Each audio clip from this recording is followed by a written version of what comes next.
So Ben, BitBoy, I don't know. It's funny because when you're on crypto podcasts, people only call you BitBoy. It's weird, yeah. I'm like, that's really fucking weird. Your name's Ben, but whatever. Okay, so Ben Armstrong. Thank you. I appreciate you coming out. So I'm gonna obviously let you sort of speak through your accolades in your story. Okay. But you have what, like 1.4 million on YouTube. You have 1 million millions of followers. Yeah. You are arguably the gateway into crypto in North America. I know there's other channels that really do a good job of capturing it, but North America, I'm pretty sure you're like... I'm number one, yeah. You're number one. Overall, with all social reach, I'm number one. That's badass. Yeah. Okay, so you even mentioned that this was not something that you've even been doing for a significant period of time. It's not 10 years. So let's go through the Ben Armstrong origin story. Yeah. And it didn't start with crypto, so where to start? Yeah, so the Ben Armstrong origin story, I was running side businesses and doing side hustles. You really got to go to back July 29th, 2007. That's the day that I overdosed. And it's hard for people to really understand my story without understanding that's the centerpiece of my life. A lot of people say, what was the best day of your life? Like, I got 3 kids. It's when my kids were born. It's when my wife, said yes to being one of the only girls ever that would date me or whatever it is, And, but the best day for my, in the history of my life was the day that I overdosed and I ended up going to rehab. So I was on like meth from 2000 to 2007, pretty much every day, like 17 to 24. And I overdosed, I was in a hospital bed, like almost died. And, 3 days in a coma, 8 days in ICU, and came out, went to jail, and then got out of there and went to rehab. And so I ended up going to college. I got married. I did all that stuff afterwards. But like that was the center of my life. So you can't tell the Ben Armstrong origin story without understanding my life was really jacked up before. I'd been to jail a bunch of times, all kinds of stuff. And then after that, finding peace and finding, a new reason to live, I guess. Or not a new reason, like finding a reason to live. I was out there killing myself every day. That's what ultimately led me to where I'm at today. And I think going through that time, a lot of people who have been through what I've been through, they're very successful. It's because just beating something like an addiction, it's one of the hardest things to do. And it was all the things that I learned while I was there in rehab that, I've kept in my life and have been able to keep me grounded and stuff like that. Like, I'm just always thankful every day that I'm alive, because I remember waking up in the hospital bed, like, shouldn't be alive right now, Wow. And so that's that piece of the story that leads me into, I worked in recovery, basically until... After you recovered, you were helping others. Yeah. Okay. Yeah. So I worked in recovery. It didn't pay that great. The last job that I had was executive director of a rehab facility for teenage boys. And so if you would have told me like what I'm doing today, like, 8 years ago, I'd been like, there's no way, that doesn't make sense. I don't even like finance. It's boring. And so, but there's a lot of crossover between what I do now and what I did then, because it's helping people. And that's what I'm really passionate about is helping people get into the truth of things, trying to help people change their financial futures. The first few years I was doing my channel, like I wasn't doing that because nobody was watching, but now years later, we have a bigger impact than we ever had. I have a bigger impact now than I had when I was like actually working in nonprofit and recovery. You have scale now. You have leverage. You have a channel. You have an audience. You have a community. What got you into crypto? So I was having to do a lot of side hustles along the way because I said it didn't pay that great. So I had a white label sports and concert ticket business. So it was a company called Ticket Network was the main company. It's a big company. A lot of the ticket websites out there are up underneath their umbrella. And so I had this hustle where I was selling tickets and it was going really well. All I did was drive traffic. I drove traffic. They did the payment processing. They did the shipping. They did the listing. Once they clicked my buy link, it went to another page. So it was just purely driving traffic. Well, I was doing it on Craigslist. What year was it? 2011 was the year I started. Okay. 2011. So I started that and I was using an auto poster on Craigslist because one thing I've always been really good at is scaling. Like nobody can outwork me, and I know how to build a team and I know how to lean on that team and leverage. And so I was able to scale from basically working at a car wash, making $25,000 a year at that time in 2011 to making $350K my second year doing the ticket business. Wow. Because I scaled up so much. My first week. So you're like using marketing automation. Auto listing on Craigslist. I was using a product called Craigslist auto poster. It's called Clad Genius. And it was massive back then. I got to where I was posting 800,000 ads a day on Wow. Craigslist across Canada and the United States. Yeah, I had 16 laptops in I had like 10 different DSL connections. AT&T was like, "What kind of drug operation are you doing here?" You know, like what? They thought I was probably like North Korean hackers or something like that. And so, anyways, the guy who ran it, well, he got sued by Craigslist. He lived in the Ukraine, so he didn't come over here and answer the lawsuit. Well, ICANN took his website down, took his payment processors. And so in 2012, he was like, guys, I think you're going to have to start paying me this thing called Bitcoin. I was like, what? The second or third time I had to make my payment with it, I was like, I'm not doing this. Can I send you MoneyGram? Like, I literally went to Walmart and used MoneyGram to send this guy in Ukraine cash because it was easier than Bitcoin. So much easier. Like, it's not even funny how much easier it was. So we got into using, back then you used Mt. Gox and BitInstant. Mt. Gox was the exchange. BitInstant was kind of like I don't know, if you're into crypto, it's kind of like a layer 2 to Mt. Gox's layer 1. It's like it would roll up transactions really quickly, and then it would just send the money, and then it would catch up on the back end later, kind of like a bank works. That's how the SWIFT system works with banking. So Mt. Gox, BitInstant was using that stuff. 2013, the prices started going up, and I had 6 Bitcoin left in my account, and it was $1,700. And I was like, holy crap, $1,700, not each, $1,700 total. But that's like early still. Well, my first Bitcoin purchase was $450 worth, 37 Bitcoin at $11.56 a piece or something, like $12 a piece, basically. $12 each Bitcoin. Yeah, 37 Bitcoin, $12 a Bitcoin. Yeah. But I was using it as a currency. That's what you did in the early days. A lot of people got into it through Silk Road, but I had been through my stuff, so I wasn't using Silk Road. I got in through this software, and so. But by the way, those who don't know, Silk Road was where you buy drugs, right? Yeah.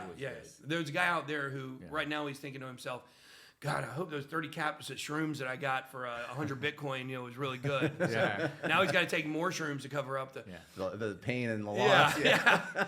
So anyways, 2013 price goes up. I sold 6 Bitcoin through a website called localbitcoins.com. I met with a guy at a McDonald's, and over the Wi-Fi, I sent him the Bitcoin. I thought I was a genius. Like, I made $1,700. I took my family down to Destin. We went on a little vacation, paid off a couple bills. And, it's so funny looking back. Well, the guy went to the wrong McDonald's first, so I was there an extra 30 minutes. And I just remember trying to look up on my computer, what is this Bitcoin? What is this Bitcoin mining? Everything looked like a GeoCity site. Like, there was no education out there in 2013 about Bitcoin. I think there was one YouTube channel, Bitcoin Uncensored with Krista Rhodes. I didn't know it existed at that time. I only know it existed now because I ended up meeting the guy and talking to him at some point down the road. But I just had this great opportunity in front of me, and I couldn't see it, and I couldn't understand it. And so that drives a lot of what I do today is trying to help people understand crypto. I've got a book, Catching Up to Crypto, coming out in January, and the whole purpose of the book, it's published by Wiley Publishing. They're the same people that published the Bitcoin Standard, the number one Bitcoin book of all time. And they reached out to me and were like, we think you got a lot to add. And so we started working on this book. To go from your first day in crypto to a beginner, there's a gap there. Like, when you make beginner content in crypto, it's still over people's heads. Yeah. So we wrote this book in order to fill that gap. Mm-hmm. These are things I wish I knew when I got into crypto, because it would have saved, I'd be a billionaire by now. I wouldn't be making cool YouTube content. People wouldn't know me. I'd be on an island somewhere, but I'll take this life over that. It's all worked out. But at the same time, I don't want people to go through those same mistakes when the education's out there right now. So fast forward 2018, January, I decided to start my YouTube channel. So started working on it in December of 2017 because I was just like, what the heck? 2017, I realized my mistake. And I went all in on crypto, made some money, price went back down, whatever. I decided I wanted to get involved, so I created a character called BitBoy.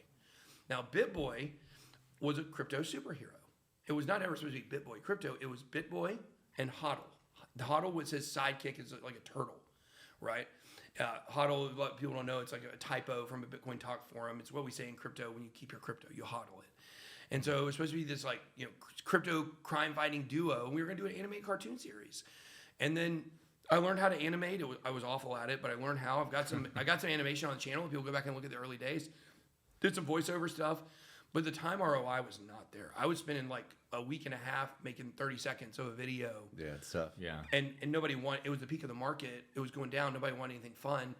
And so my buddy was like, "You should start doing. Crypto news." So he said, "You understand crypto very well." Maybe a little bit. I understood back then. I thought I did.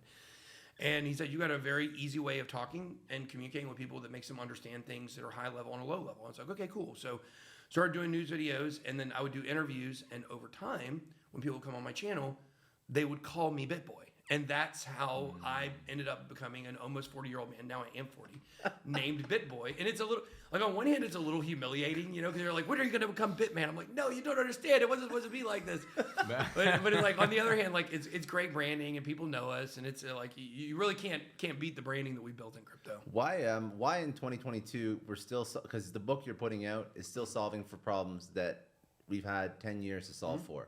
So the first mile in learning crypto and blockchain and DeFi and crypto and every other iteration thereof, it's still super murky and it's very hard to figure out. And then obviously we can talk about all the bullshit that happens in the industry that obviously doesn't lend a lot of trust for people to understand it. Why have we still not made it easier, that first mile? Is it the UI UX of the actual exchanges? Is it Coinbase has the shittiest customer service in the world as a tech company, not just as a crypto company? Why are all these hurdles there? Yeah, well, I think there's two things that tend to hold people back that I think they need to conceptually understand. One of them is Bitcoin mining. Like when people get into crypto and they hear about Bitcoin mining, like everybody's first thought is like, oh, I can do that. I have a computer, you know, I can Bitcoin mine. And then you start looking into it and you're like, what is this? My head's going to explode. Like I don't understand Bitcoin mining on a technical level. I've never done Bitcoin mining. We've considered doing it as a company, but people and honestly, that was the thing that when I was researching Bitcoin, I was like, I can't understand this. I don't know what this means. And so when I say for people to conceptually understand Bitcoin mining, you actually need to understand it's not important that you understand it. You need to if you're investing, not financial advice. If you're investing, it's important certainly to understand the way that the Bitcoin cycles work price-wise in relation to Bitcoin mining, because to me, that's the most important thing in crypto. But don't let things like Bitcoin mining hold you up. You don't have to understand the stuff on a technical level. And I always use this example, like the HTTP protocol. I think the P stands for protocol, but whatever it is, I don't even know what HTTP stands for. I use it every single day. What it means. I use it every day. Everybody uses it every day. You don't understand. I would totally tell you, I just don't want to brag, so I'm gonna keep it for myself. Perfect. I like that. I'm very humble. Yeah, I got the next 100x coin. I'm gonna keep it in my pocket too. But that's one thing is Bitcoin mining, and really goes further to like people thinking they have to understand on a deep technical level what's happening with Bitcoin, and you don't. Really, it's more important for you to understand money, and that's the gap. People don't understand money at all. Like I had no idea what money was when I first got into this. Number two, the word cryptocurrency is a really bad word.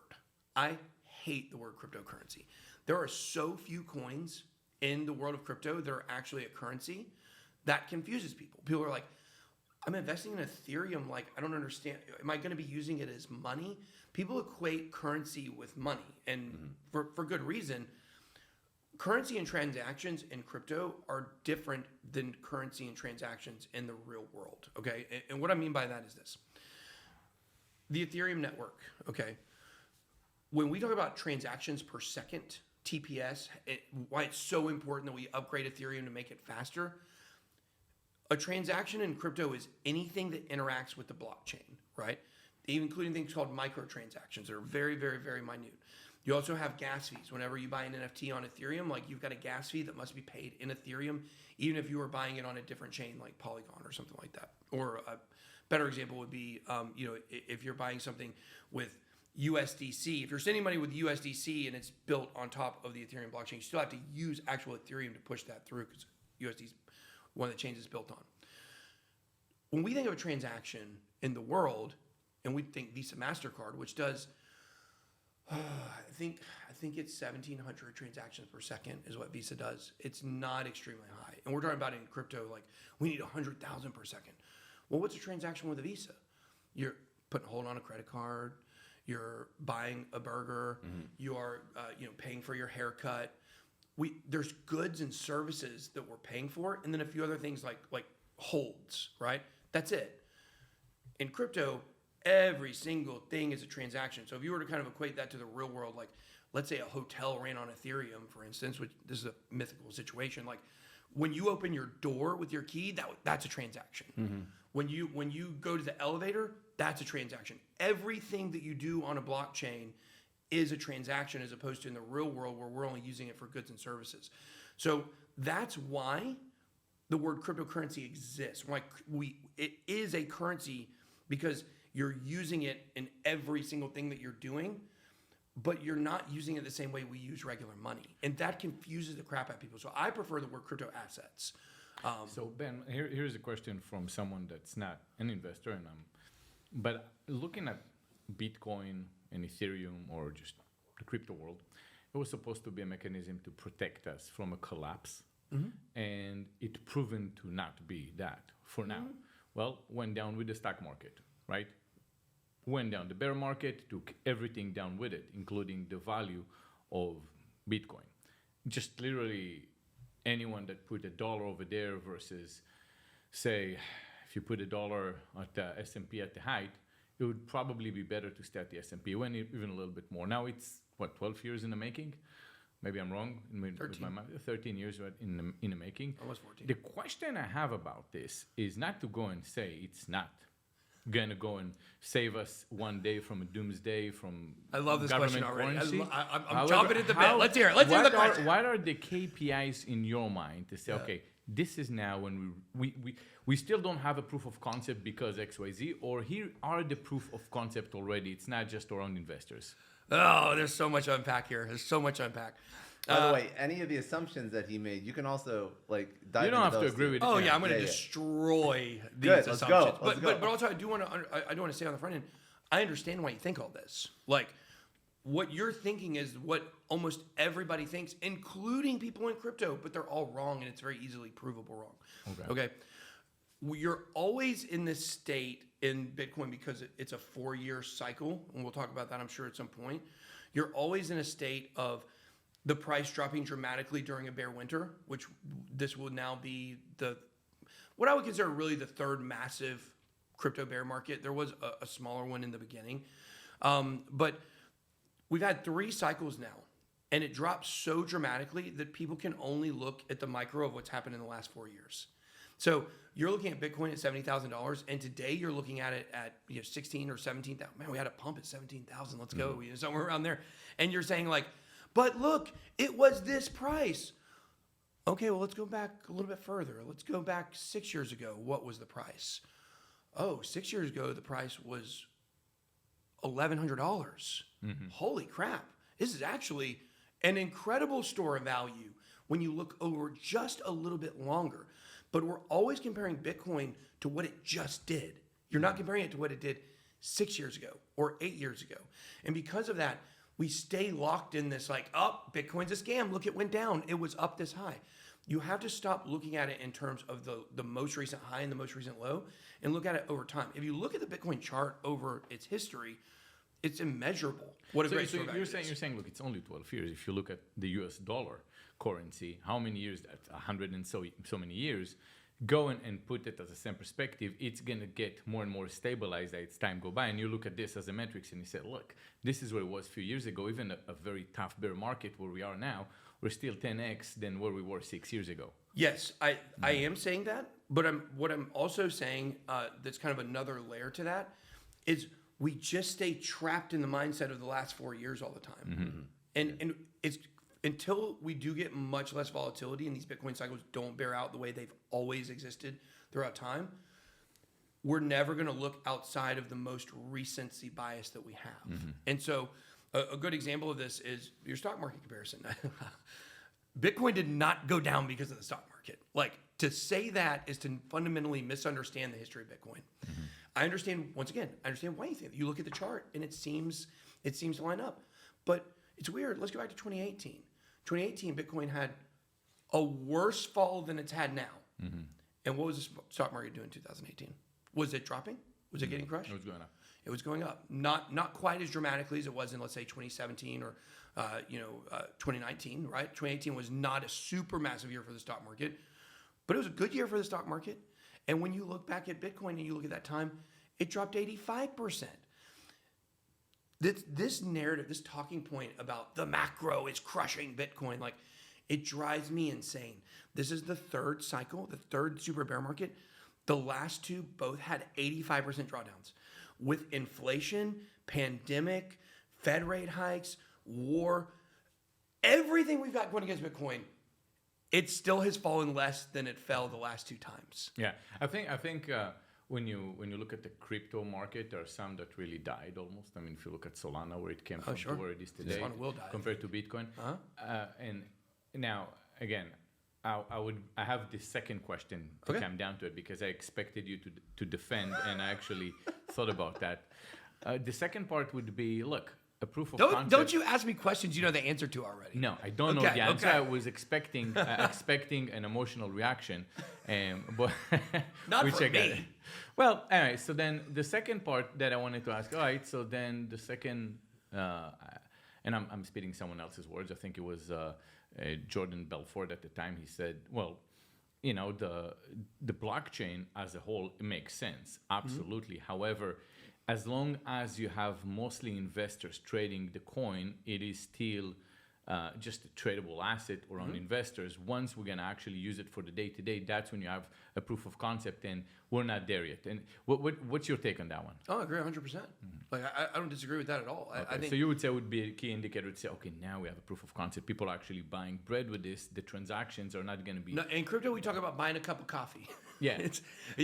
Crypto is no good unless you can buy a cup of coffee with it. Like, that's a little meme in crypto. Like, I always laugh because for some reason, it's like, I'm glad you said bread because they always say coffee. And I laugh at that too. Yeah, I mean, I'm never going to say coffee. I'm going to be original. I changed exactly. it. I Googled that. I said, no, change it to bread. I like Be that. original. Well, it's because it's a money show. So, you got to get that Exactly. bread, You got to get that obviously, bread. So the whole thing is, when you look at where we're at in crypto, you're not early in investing in crypto. I do not believe. You look at the numbers, you're not an early adopter of investing in crypto. However, we still are at a time where people are early investors in learning what crypto is and learning about crypto, and that obviously puts you at a huge, massive advantage against everybody else if you understand what you're talking about and you understand what you're investing in.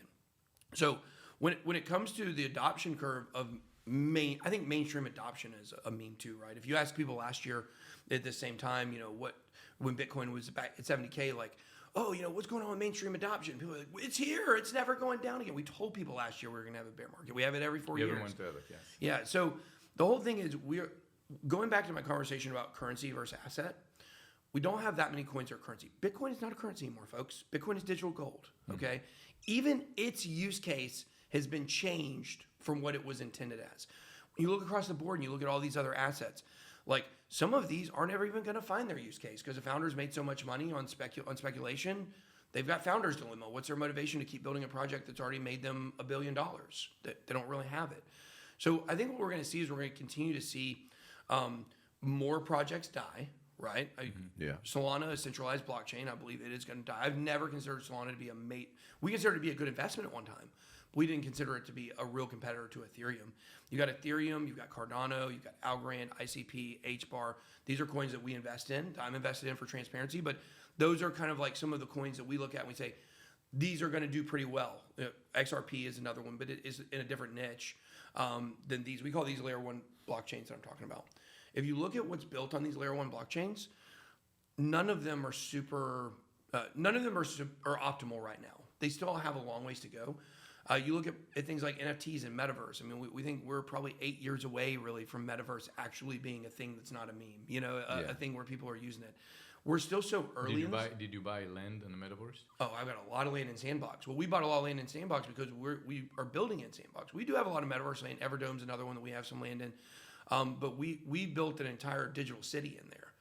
We've got a big space, and we've got a game like where we have BitBoy avatars and the little Bitverse characters that were the characters I created for the comic series. They're in it, and we got a little game where you go around trying to find these Bitcoins for some gorilla. Like, it's not out yet; people can't see it yet because the alpha for Sandbox is not complete. But we Wasn't that too early though? Well, if you could go back in time. Why would you? No, we've been building it for 2.5 years, and we still don't have the land built out. We have professional Minecraft builders that have been there building for 2.5 years. So by the time it hits, we've already built. Okay. So no, I would disagree. Now, So you're a different world. You're in a different realm than other people that just Of bought course. something next to Yeah. Snoop Dogg, $1 million Yeah. and all that. It was well, a lot of those people made money. I mean, if you bought it at the peak, you didn't. But a lot of that real estate will go up in value. Even if we're 8 years away from like real adoption of metaverse, like you're still going to see the value of the real estate go up every market cycle. The important thing for you is to learn how to time the market cycles, take profits. people at the are top. still buying on Sandbox. Sandbox, most of the land is already sold, but there are secondary markets. Yeah, I mean, our land that we bought for $50,000, I believe these numbers are correct. $50,000, I think at the peak it was like $2.5 million.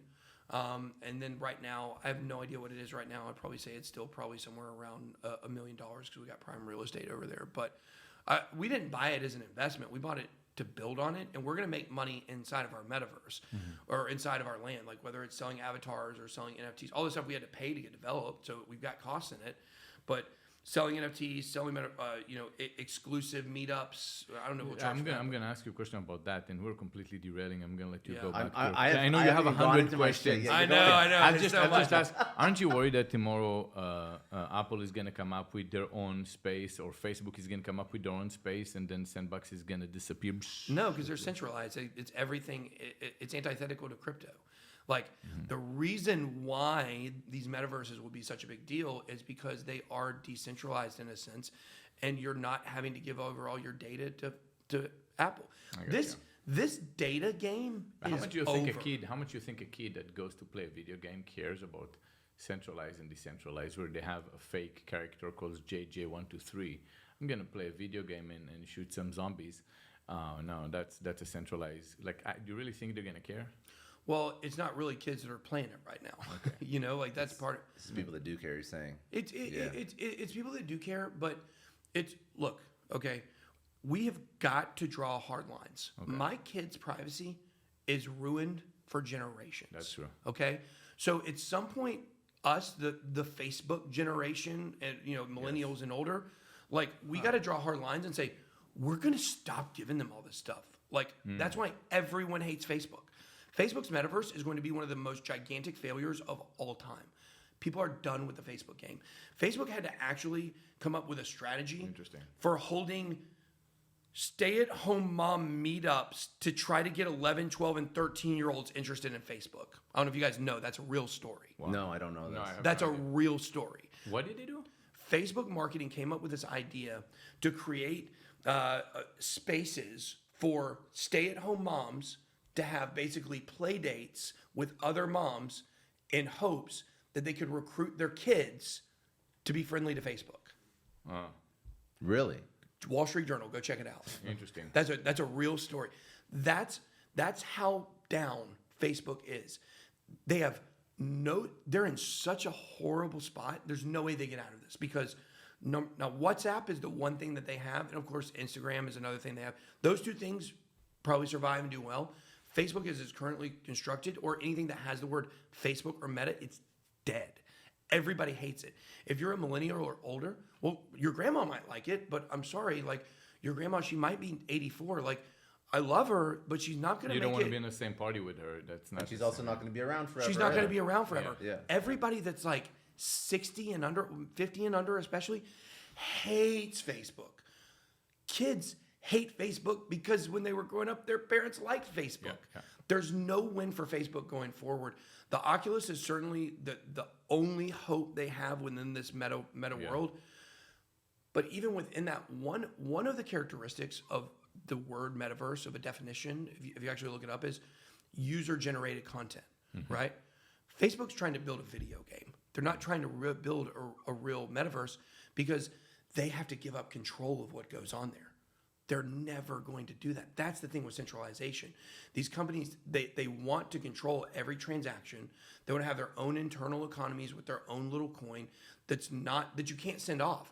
You're not going to be able to take whatever coin is in a centralized, metaverse, earn that coin, and then withdraw it to somewhere else. You're going to have to live within that economy. Metaverse is about reaching out from that. I know this is probably so far over people's heads because it's going to dovetail into centralization versus decentralization, exactly. And all the fuck up. So it's actually a good point. So let's bring it back. Are you? No, you're all you. I know.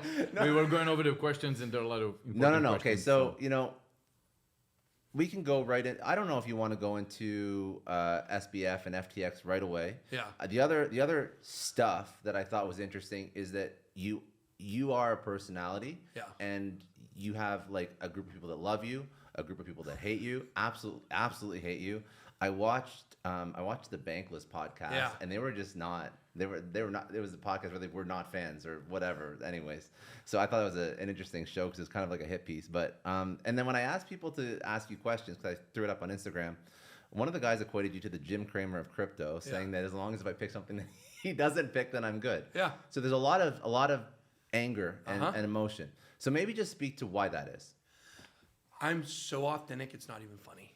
And when I am an overshare and I'm overly honest and I'm overly anxious to give my opinion on things, it just gives people so much more to shoot at. Because let's say you like Solana, okay, for instance. I came out, there's really bad stuff happening with Solana. There's been bad stuff happening on the back end.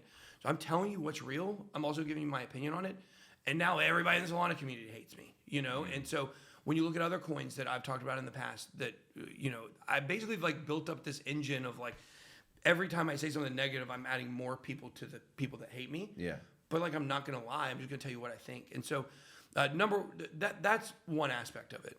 Another aspect of it is, once again, we go back to these 4-year cycles, prices going up, prices going down. Well, there's a spreadsheet that somebody made about all my picks that I've ever made. Number one, we made way too many picks in 2020. Like, that was a big problem. We got You even said, actually, on that podcast I was listening to, like, you're starting to change your business model. Oh yeah, for sure. Okay. Yeah, well, we have much bigger responsibility and accountability for, and like, if people can't tell that I deeply, passionately care about crypto and the future of the world and its relationship, then they're just blind. Their hatred blinds them. Like, it's so obvious to see how much I care about all this. And so going through this process of going to somebody that went from 10,000 subscribers to 1.5 million in 16 months, I made some mistakes. Like, we did sponsor videos that I wish I wouldn't have done. It was never like, oh, like, this project's a scam, I want to promote it. It's like, no, we had our research, we did some due diligence, but it's such a new emerging technology. So about that, Yeah. like, I'm going to jump about that. Sure. Because you're saying, look, you sponsor someone, they turn out to be false, Yeah. and you wish you didn't do it, but even though you researched, you couldn't find. So say Kevin O'Leary, okay? Kevin O'Leary, FTX, okay? You mentioned something about Kevin O'Leary. You're very opinionated about Kevin O'Leary. Listen, Well, it's because he's a bad person, but yeah. Yeah, so it's just, he supported FTX, now he's silent. Yeah, so say Kevin... He hasn't been silent. He's still been saying Sam is a great guy and he supports what he does. Oh, wow. Okay. There's multiple clips of him. I don't mean to interrupt you, but like, that's the fact. Okay, so that changes my question, but I will still go back to the same question, because assuming he was paid in one way or another. He was. Not knowing that everything was a scam, and now it was a scam. It's like, isn't that like, look, it happens. I guess you can't really blame. Well, now if he still support the guy, double down. Yeah, that's. But there's plenty of other people that fit into this category you're talking about, though. Like Tom Brady, Graham Stephan, they fit in this category. Because I see where you're going with this question, which is, how could I sit here and say like, no, not specifically about you, because at least you stand out and you said, look, I made a mistake. But if you said they still double down and support the guy, I'm not deeply into it, so I can't really tell you our research. But if the guy doesn't, if the guy said, listen, man, I like this company, you get paid, and then eventually, oops, it's falling down. I don't want to talk about this right now. Maybe legal obligation, whatever it is, contractual obligation to just be quiet. Like, is it really, what's your opinion? Like, just let the guy off the hook. He's at least not saying anything. Yeah, for sure. Yeah. I'm in a total agree. I have not attacked one person for promoting FTX. We never promoted FTX. We never had an affiliate. I don't believe we ever had an affiliate link for FTX. We've never had an account at FTX. We did think the FTT coin, we bought it on KuCoin. We thought it was going to do really well last year and be like, oh, yeah, that was going to do. Well, yeah, you get new information and you change your opinion. Like, it's not rocket science, right? But we knew about this insolvency several weeks before anybody else did. We were shocked. Like, I would have promoted FTX if they came to me. We went to them for funding for our bill in Congress. Like, we thought they were good actors. Or I was always in the middle on Sam. I never was like, he's definitely good or he's definitely bad. I could never make up my mind on him, and that's clearly documented in the history of my channel. I did always say he had a really bad haircut. But outside of that, I don't attack Graham Stephan. What I didn't like about what Graham Stephan did about promoting FTX is when I went on his iced coffee hour podcast or iced whatever it's called maybe it was early last year, And the comments, just like you see, there's a whole community of people that absolutely hate me. They all came in the comments like, he's a scammer, he's pumping and dumping and blah, blah, blah, blah, blah, blah. Stuff that's not true. I can prove, we've never done a video to promote a coin and sold the coin within, probably a week is the earliest we've ever done it. We've never done it. But when you look at the chart, it looks like that sometimes because people took profits, or if we did a sponsor video, the projects on the back end would be the ones doing it. It was me being naive. Well, if you're an influencer and the founders like allocate a huge marketing budget to you, then they're like, okay, this is going to be it. When he puts it out, founders sell at the peak. There you go.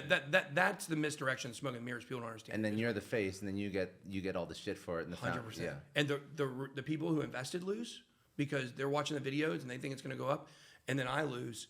And the founders, they win because they had the majority of the sellers. There's only one winner in that. Yeah. There's only one winner. And so that's why I really came out very strong against token and coin promotions now. I don't think anybody should be doing promotions of coins that have a speculative value on them. But that's another conversation.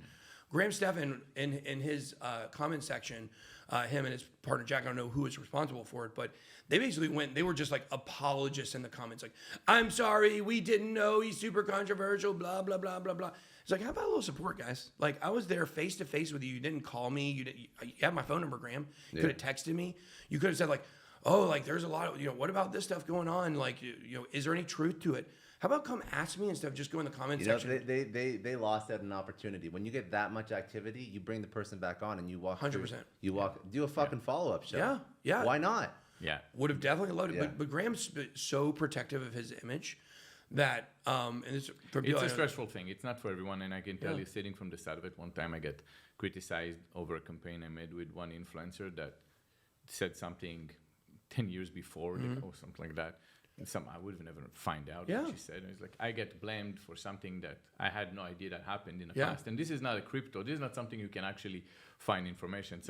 So then when it does happen, I mean, it's a stressful situation. Not everyone in the list, but at least there was a phone call. And then it was never really to put down a person. It was just talking in general about the topic, and that's it. Yeah, I think that's important. And so like, I hope Graham learned a lesson there, is that, don't throw stones at glass houses. Like, you actually ended up, and once again, I'm not criticizing him for promoting. I do not blame Graham at all. I don't blame any person for promoting FTX.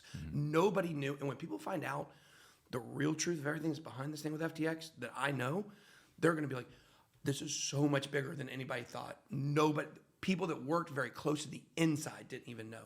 Some did.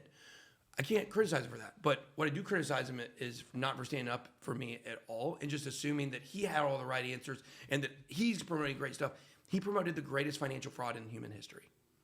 So many people are guilty of that. They didn't know, but let's have the same kind of leniency isn't the right word.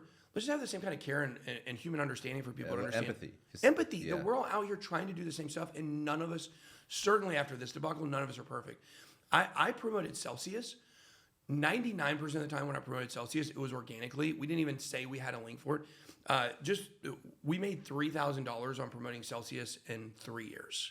That's nothing in the world of what I do. Nothing. It was a horrible affiliate program. But we talked about it all the time because we believed in it and we thought it was great. Same thing. Like, we all have got to learn a lesson from this. And I hope that this is the galvanizing moment for people that talk about crypto, people in the financial world, where we all look and say, we all have to do better and we all have to work together. If you know someone is a bad actor, if you can prove someone's a bad actor and you're supporting them, that's a different thing. The vast majority are out here just trying to do the best that we can all the time. And everybody's made mistakes. And I think now we can kind of go back to the drawing board and say, knowing what we know now, how can we protect our audience better going forward? Well, I mean, if you want to equate it to other huge financial fuck ups, like Bernie Madoff was on boards. Yeah. Right. Like regulators. Like what board was he on? I can't think of the board off the top of my head. He legislated. He was I'm trying to think what it was. But the point is, like, I'm sure there's a lot of people that look back on that and like, okay, we kind of fucked up here. No, wasn't it like his brother worked for one of the regulators too, or something crazy? So. Yeah, something crazy like that. It was wild. Okay, I think the reason with him is just he did rip off only really, really wealthy people. Over here, it was ripping off mom and pop, someone that just works out of a garage and they just vote, and that's the. Well, a lot of those people got paid back, I believe, with the Madoff situation. Yeah, he served on the board of directors and served on the federal regulation committee that basically had the greatest impact on like securities laws and regulation. Like, it's so crazy. It's fucking wild. So you talk about like influencers talking about a coin. Well, let's look at what else has happened in history. What I want to actually think about comparables, because to Madoff, to Enron, to other huge financial fuck ups and frauds and whatnot. How much money was actually lost with FTX? Well, it depends on who you ask and what insolvency hole you're going down. And by the way, this entire conversation is allegedly. Yes. I'm not willing to say that. Sorry, FTX, come sue me. I don't give an F. Good luck. See, people wonder why I come out so bold against people, because I know what they've done, and they don't want to go to discovery with me in a lawsuit. See me, Kevin? I see Kevin O'Leary looking at me right now. Come sue me, Kevin. You want me to go do a full investigation on the deaths up in Toronto? I'm just saying. I know he doesn't want me to do that. But the fact is, when you look at the insolvency hole, the number most people are throwing out is $8 billion. Yeah. There's another number where people say there were $14 billion and there were $900 million in liquid assets. But when you actually expand and you look out at across the entire financial world that they were touching, people put the estimate somewhere around $50 billion. What? Yeah. When you add in your block, they were invested in 225 major crypto companies. Not all of them, but some in the finance world. 200 and between 200 and 250, I think maybe 225 companies. I've got the document. I see every dime they invested in every other company. Aren't you afraid though coming after them? Because look, he's the second largest donor to Biden. Yeah. There was no federal investigation, which is weird. The entire mainstream media was positive about, still is about him. It comes for a reason. Now you have a YouTube channel. You see people like Andrew Tate say something against the wrong guy, disappear, cancel the bank account, freeze up their assets. Don't you have that self-preservation a little bit when you talk about FTX a little bit like that? No. I don't. I'm not scared of these people at all. Let me tell you, the last thing You're really not worried? You're really not. The last thing I'm ever scared about is a nerd coming after me. I can tell you that. Yeah, but it's not going to be a nerd. It's not the nerd. That's the whole point. It's the U.S. government, perhaps. It's the nerd's parents that kept him doped up all those years of what it is. I'm just not scared. Like, if I end up being a martyr, so be it. We're gonna take a picture together after. I want to make sure for proof of life. Proof of life. Look, here's the thing. I'm built differently than most people. I don't have fear when it comes to this kind of stuff, because I feel like I'm fighting a righteous battle. I feel like I'm on a God-given mission, and I'm going at these people, and I will not stop, and I will be relentless. I always say, you go back to the Catholic Church in the 1400s, and you say this is the most corrupt organization that ever existed in the history of mankind. They use the Bible. Burn you on the stake. That's what. Burn you on the stake. They used the Bible where they were the only people that could read it, and so they had all the information. If you would have told them within the next 200 to 300 years, the Catholic Church would pretty much go kaput. I mean, it still exists, but not in the same power structure that it did. Those people would have told you were crazy. They would have said you're fighting the wrong fight. You can't do this. But what happened? The printing press came out, and within 100 years, the printing press came out. People started reading, and then once people could read, they could see, holy crap! Look at what these people are doing to us. We're in the new age of the printing press. I'm not saying anything that people don't know. Like, the mainstream media thing is so funny, because if you go and you look, I've done poll after poll after poll. 94 to 96% of people believe Sam Bankman-Fried is a terrible person and he does not deserve a second chance in crypto. Okay? 94 to 96%.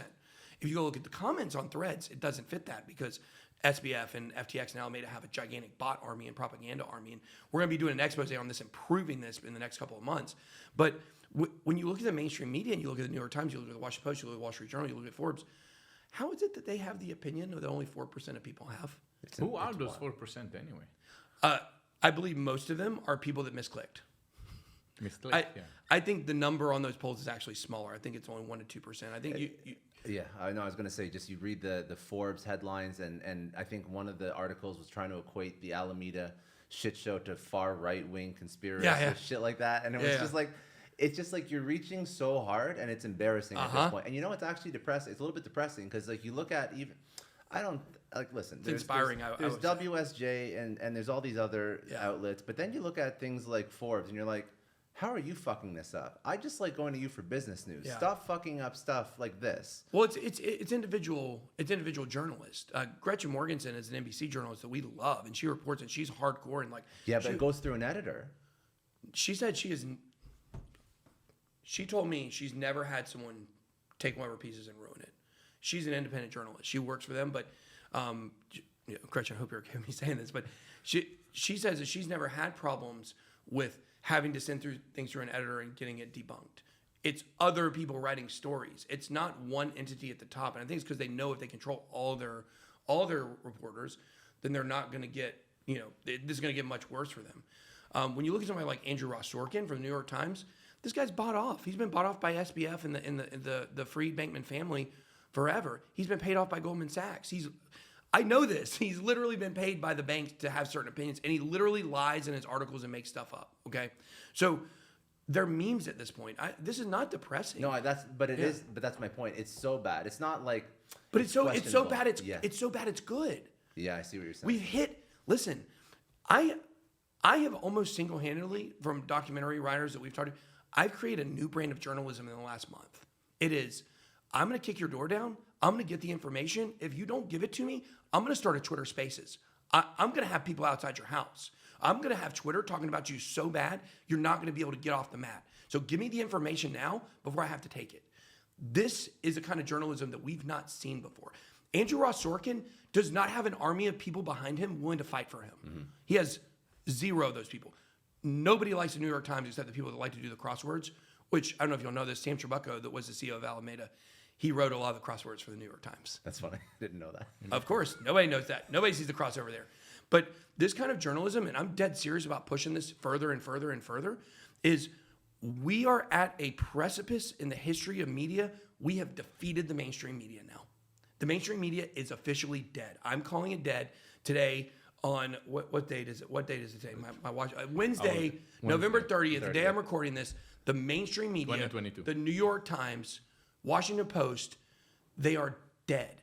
The new future of journalism, the new future of investigative reporting is on YouTube, and it's on Twitter, and it's on Rumble, and it's on all these platforms. No one believes what they say. No one. So this is actually a great, really inspirational, motivational thing for people to say, let's push those people aside. Let's make them totally irrelevant. I understand if you want to, answer 42 across on your New York Times crossword puzzle, but you better not be going to them for information. They don't have it. I can, in 5 minutes right now, I can go on Twitter and I can ask my community for documents, addresses, phone numbers, any information I want. If it exists, it'll be in my box in 5 minutes. You crowdsource an investigation. That's it. It's crowdsourcing journalism. Yeah. Exactly. I asked for information on Barbara and Joe Bankman, or Joe Bankman, Sam Bankman-Fried's parents. You're getting Barbara. up. I do get a real emotion about this stuff. But Barbara Fried and Alan Joseph Bankman, his grandparents have basically been scrubbed from the internet. I said, hey, can somebody find me information on the grandparents? I had it within 5 minutes. I had people's home addresses. Wow. These are the last. You got to be careful with that. Well, that's the thing. So that's where people. I'm not giving home addresses out. I'm going to get answers. As a reporter, I can do that. So I don't have to be careful. That's what reporters do. I mean, I sometimes get calls from reporters related to beauty industry, and they can be they'll stalk me until I just tell them leave me alone completely, and I'll hang up the phone. But they'll try to get information, so it's not wrong. It's only turning wrong when you use this. If you dox the information, if you dox that's the what I mean. And I do not dox information. Like, I'm not asking for this stuff to tell people to go to people's houses. Yeah. I want to recruit people to go down to the Bahamas and protest. I want to do that. I want to go stand right outside of Deltec Bank, right outside of the government office, right outside of the Albany, and have a gigantic protest. See, this is why I think you should think about that, because that is my point behind. Look, that's a person that's probably protected by people that you might not want to piss off. That was my. We were right up to his house. Yeah, he's not. So it's a myth. He went It's to a the myth. Bahamas. He went to the Bahamas. Yeah. So and the security guard didn't even want to kick us out. The people there don't like him. Interesting. They have to. They only are having to do their job because you got Joe and Barbara up at the top floor saying he's live right now. Remove him. Remove him. Remove him. Now, I'm not scared of these people at all, and I'm going to continue to push. And I'm going to continue to go further and further and further. They're gonna have to kill me to shut me up. Well, now you got a Twitter Spaces set up with him. Well, supposedly he hasn't responded to me in 48 hours now, so we'll see. Now he's doing a couple other shows. I told him the questions. I told him the question. How many people come into your Twitter Spaces when you? Well, the last few we've had between, I think, maybe 6,000 and 10,000 or so. On each episode? While it's live. While it's live, Yeah. really? Yeah, that's just on Twitter Spaces. I mean, we average probably around 7K on our YouTube live streams every day, even when this stuff isn't going on. It really killed Clubhouse, huh? Yeah. Oh, yeah. Well, Clubhouse wasn't a proprietary technology. Yeah, so You know, I mean, from the very beginning, that's why I never got big on Clubhouse. In Twitter Spaces, we're only now starting to really understand the power of as a company. My time is just it's so, like, I'm here for 2 hours. It's hard for me to be here for 2 hours. Like, I get it. you know, my time is just so few and far between. Like, so I've been running for like 7 days straight, like nonstop, and probably longer than that, probably 10 days straight. And finally today, I was like, I'm going to stay in the hotel room. I'm going to sleep. I woke up at 7. I was like, I'm going back to sleep. Like, I was checking Twitter and stuff. Like, about 9 o'clock, I went back to sleep, you know, and I didn't wake up till 12. And now I'm way behind. You know, like, so I'm so far behind. Let me ask you one more question. Yeah. Then I want Scott have quite a few questions. All right. So when we're gonna have today actually on our show, Reeve, Reeve the Collins, co-founder Tether. of Tether, and I know that you have some dilemma around Tether. If there are a few questions, no more than three questions you want ask them. Okay. The number one question I would ask is, are you solvent? Are you solvent? Let's write this down. Oh, Yeah. Okay, I got it. Are you Because solvent? the idea is, now, look, I have not came out against Tether. But you were in Bahamas. You were outside at of their Deltec Bank. Yes. Deltec Bank, who's their banking partner. Break it down to us. What happened when you went to Bahamas? Well, let me give you 3 questions first. Yes. Okay. I want to honor your 3 questions. Sure. Number 1, are you solvent? Number 2, what is your relationship with Deltec Bank? And number 3, have you always been solvent? Mm-hmm. That's a big difference. Are you solvent now? Have you always been solvent? My opinion about Tether is that, just give you the 30,000 foot view, the way Tether was built was extremely criminal and extremely bad, but they're solvent now and they have all the money and they faked it till they made it. I don't think Tether is in danger of going under. That's why I see people, most of the people who are talking about Tether exposed or it's going to unpeg, like, they're not really crypto people. I hear a lot of mainstream people talking about this because, like, it's fear that's been put in people's heads. Whether or not they always had the money, I don't know, but I do believe Tether does have the money. Now, that may come out to be untrue. We're investigating it right now. We're going to get down to the bottom of it. But it's just like a lot of the major companies in crypto, I would say with the exception of Coinbase, Coinbase does not fit this, is that a lot of them did what Sam did. A lot of them did what Alameda did, but they're too big to fail now. And I think that does give stability Are to the they industry. bigger than FTX? Tether? Oh, Tether? Yeah. Well, Tether is, because Tether is $65 billion. Okay. But too big to fail. The concept of too big to fail assumes there's a bailout at a certain point because it would impact a group of people so large that government couldn't afford. So anybody who isn't guaranteed a bailout isn't insured. I disagree with that because I understand your point, your reasoning for why you're saying that. But for me, when you look at Tether and their $65 billion, it's more like in the beginning, they laundered a bunch of money, they hid a bunch of money, they have a ton of assets that we don't even know that they have, and they can use those assets if there were a like, let's say they actually have an insolvency of $5 billion. They bail out themselves. They bail out themselves. Okay. Exactly. And there's a lot of BitFinex, another company, that's been heavily hit by the CFTC, had to remove America's BitFinex and Tether. BitFinex started Tether in a roundabout way. There's a lot of ties there between Brock Pierce and Omni Blockchain and Tether and some of that stuff. There was a big thing that happened back in, I want to say it was 2014. I may not have that year correct, but basically to where they sent a ton, like hundreds of millions of dollars to an auditor or something like that, and the auditor stole all the money, and they kind of then they had to come out and say, well, we don't actually have one-to-one backing of US dollars, but we have assets. I believe personally, Tether has enough assets to back up everything they have. They may have to, if it ever happened, if there was a bank run on Tether, which you're getting into a circular problem of why there would need to be a bank run on Tether. Like your Alameda was the number one holder of Tether. They had like 18% of it or some crazy, maybe it was 12%, some crazy number. But like, what's their motivation to go bank run on Tether? Mm-hmm. Knowing that if they pulled that much out, it would make the whole thing collapse. It's kind of like it's like if Elon Musk went and sold all of his shares tomorrow of Tesla, what happens? It's kind of the same thing. So I'm not going to name names. I'm going to say I do not believe Coinbase is one of these companies. I think Coinbase started in the United States. I think, when you look at some XR Ripple, I don't think Ripple is one of these companies. It's a totally different kind of structure than exchanges. But you're saying some were built more ethically than others. Yes. A lot of your U.S. companies were built much more ethically than a lot of the ones that were overseas. That doesn't mean the overseas ones are in trouble. That doesn't mean they're ever going to be in trouble. But it does mean that in the beginning of crypto, there were a lot of bad actors and a lot of bad players, and a lot of this was built in a very sketchy way. But today, I don't think it has gigantic effects. Now, that's 3 questions. Moving back to your question about going to Deltec Bank, was that what you asked about? What happened there? No, just tell us, because we understand you went there, and you tell us your experience going over there. Yeah, so we certainly went over to the Bahamas for Sam, but let's specifically talk about Deltec Bank. Okay, so what they're telling us now. So now I now know the latest update on this, which is good. That I told you I was behind, didn't I? You did. I've known that was there since this morning. I haven't been able to check it. So basically, we went to the Bahamas to pursue Sam, to pursue FTX. And to pursue him, like, I didn't want to go beat him up or something. Like, people think I'm down there bounty hunting, trying to hog tie him, which did enter my mind, but something I knew wasn't going to play well. I don't want to turn him into the victim. Yeah. But that's the whole thing.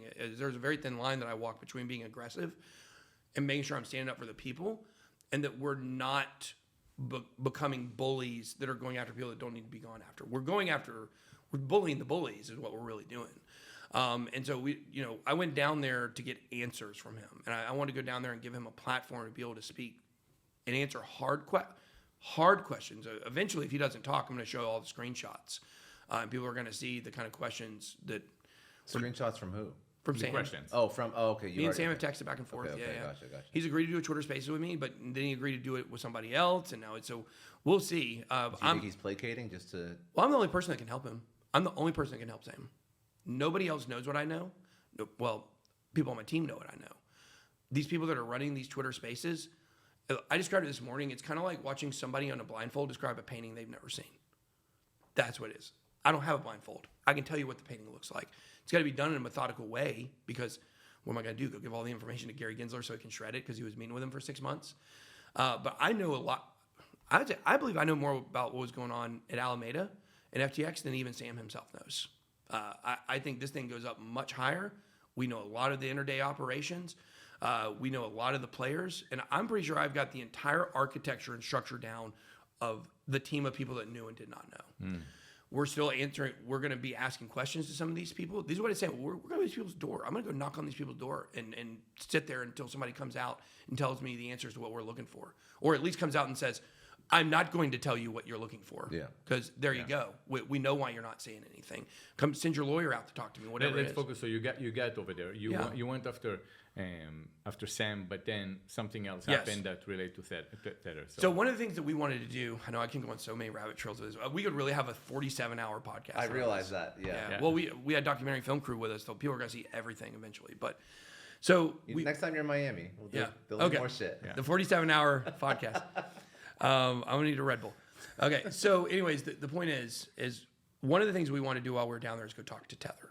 And once we get down there and we start asking the questions, like, okay, well, Tether's down there, but really Deltec Bank is who we need to talk to. They're the key connecting everything, because they were the partner for FTX. They were the banking partner for Alameda and had a partnership with FTX. Technically, I do not believe they were the official banking source for FTX. I think that they were. We just haven't been able to find that and confirm it. But they also were the bank for Tether. And so we're like, let's go talk to the Tether people. Well, it was a weekend. And we're like, probably nobody's going to be there or whatever. We started investigating. And we're like, Deltec Bank's where we need to go. So we went to Deltec Bank. It was very scary because we pull up to Deltec Bank. There's nothing in there. Not a single thing. Concrete floors. Everything's been ripped off the wall. We start looking in the window. It's gone. It's not there. We go back. There's a security guard. I wish we would have went through the dumpster. And stupid question, but you're sure you're at the right spot? 100%. Yeah, this would make sense in a few seconds, if I ever get to my point. So we go out back and we're looking out back. Security guard comes to us. Oh no, they moved. We're like, okay, cool. They moved. Okay, that's great. So then they take us to a door that shows us where the address where they went is. It's across the street. So we're like, cool. It's across the street.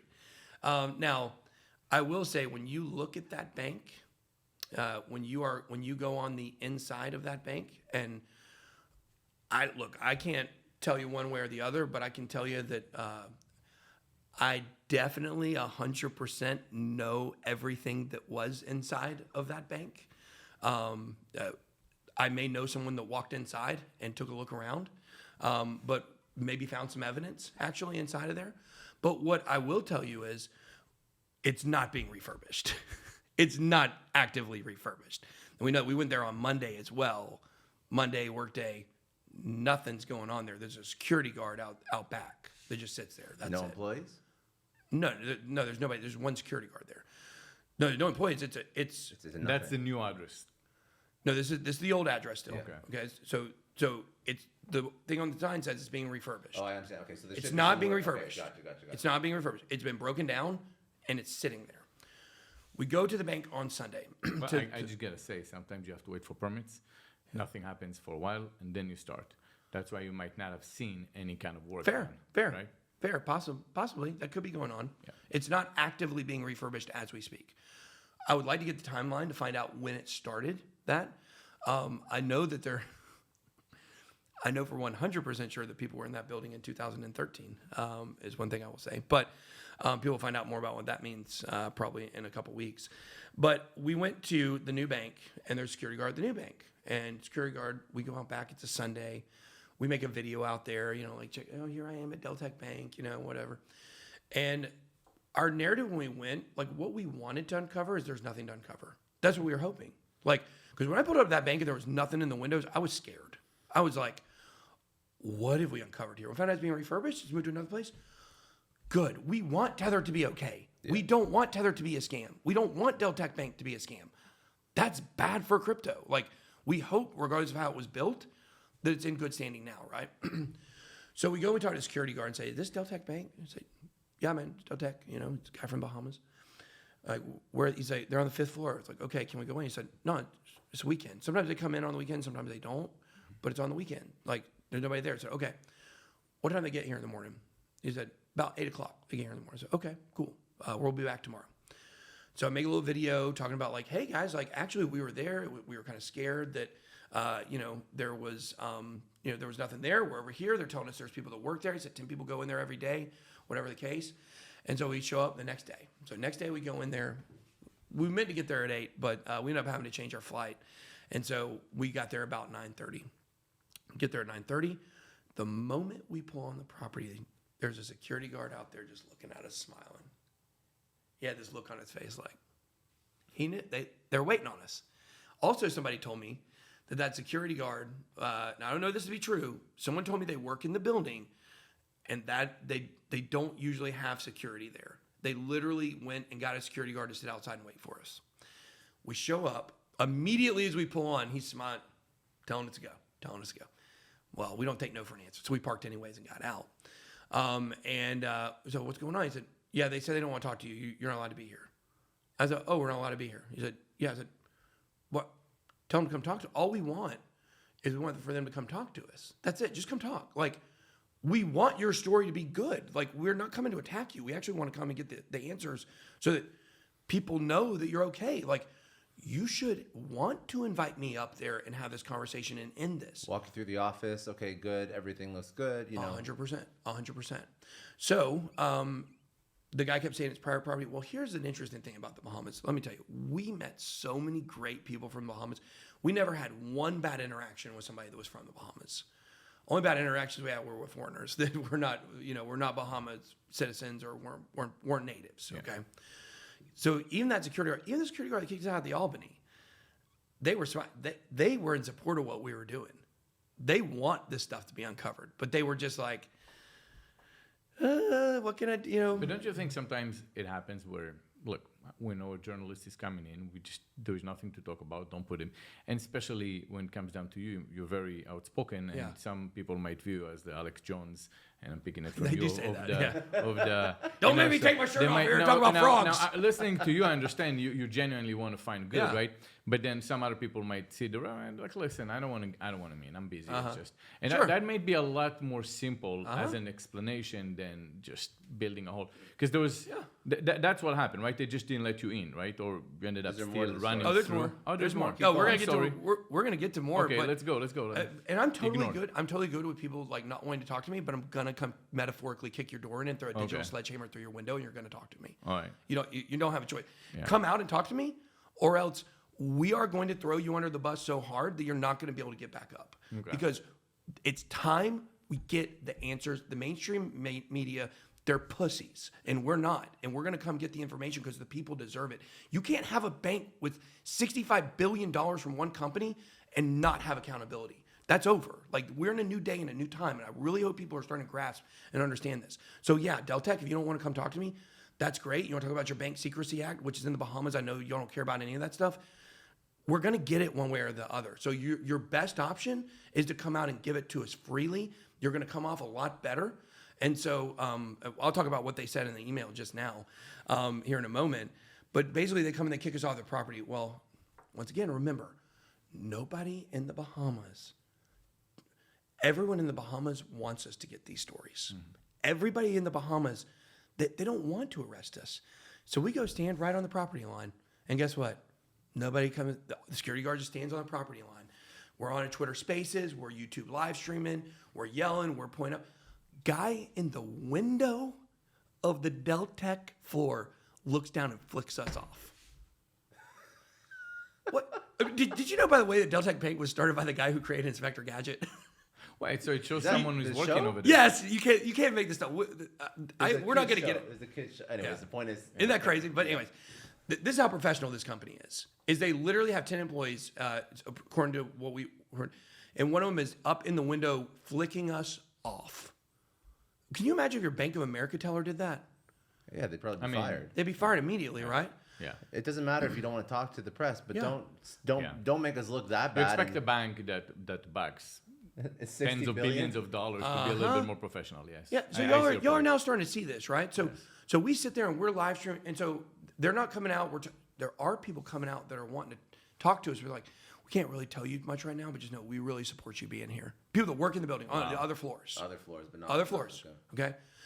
So finally, we say, okay, all right, that's fine. We're going to walk back to the bank. We're going to walk back over to the other bank because it's right across the street. I said, because basically it's this. Hey guys, they say this bank's being refurbished. Let's go show you what's going on over this one, and then we'll be back over there. We're not leaving until we get this stuff. So it was amazing. As soon as we walk to the other bank, here comes a white SUV with people from the bank want to talk to us. They didn't want us to show what was in that bank. Oh. Uh-huh. Okay. Once again, I think we look at how long it's being refurbished, and I will tell those people, I have evidence. I have things that we found, literal documents that you left laying around at the bank. We have that. And we have multiple copies of it too. So if they want to come after me, that's fine. I don't want to have It's going to still come out, yeah. It's going to still come out. Come shoot me, it's still going to come out, okay? Yeah. So we have stuff that they don't even know that we have that is potentially condemning. Now, we're still going through a lot of that stuff and going through phone numbers and meetings and times and dates. So I'm not going to tell you right now I've got a smoking gun on it, but I'm telling you we got a lot of evidence. But on the stuff whole going on. takeaway is that a lot of the infrastructure supporting crypto is bush leagues at best. Oh, It's yeah, just for sure. Amateur. It's as hell. amateur hour all the way around. Yeah. Yeah. Now, Deltec Bank's been around since 1987. It's not a brand new bank that just popped up overnight, right? And people are looking at that Farmington, the Moonstone Bank that's up in Washington, which we're also probably going to go to as well and get answers there. But so what happens is the lady comes out and talks to us. She was a very nice lady, right? I think her hands are tied. I am actually going to be talking to somebody who had a direct interaction with her on the phone probably when I leave One here. of the representatives that came out from the bank. Well, yeah, her name was, I think Janae is her name. She asked not to be on camera, but we turned the cameras off and talked, and we said, okay. And so we asked her, we said, okay, what do we need to do? She said, well, give us some written questions, and we will get back to you. I said, well, that's fine. We'll give you a written question. We're coming to get an interview. Like, it behooves you to let us come up and do this on the 5th floor and clear this up. And she said, okay, we'll see what we can do. We'll talk. So then they respond to us the next day and said, well, we can't answer a lot of these questions because of Bank Secrecy Act. And, I don't know if they think we're not coming back. Like, they tried to just push us off is what they tried to do. So right now, what did they send you? Well, so we asked them, okay, well, we'll come back on Friday. And so they said, well, the best we can do is written answers to some of your questions. Okay, that's fine. So that's what they just said. That's what they just responded and said, like, yeah, we're not going to be conducting in person. That's fine. We're bringing protesters. We're going to bring a whole army of people that FTX is screwed, and we're going to stand right on your property line until you come out. So this is all FTX. This is not related to Tether. No, well, right now. Alameda and FTX are the banking partner of Deltec. It's all It's all tied together because Yeah. one of the things that came out while we were there Lincoln Bain. So Lincoln Bain's a guy that is an activist politician there in the Bahamas. Almost we asked probably 20 people from Bahamas what their opinion of him was. 18 of them over the moon love the guy.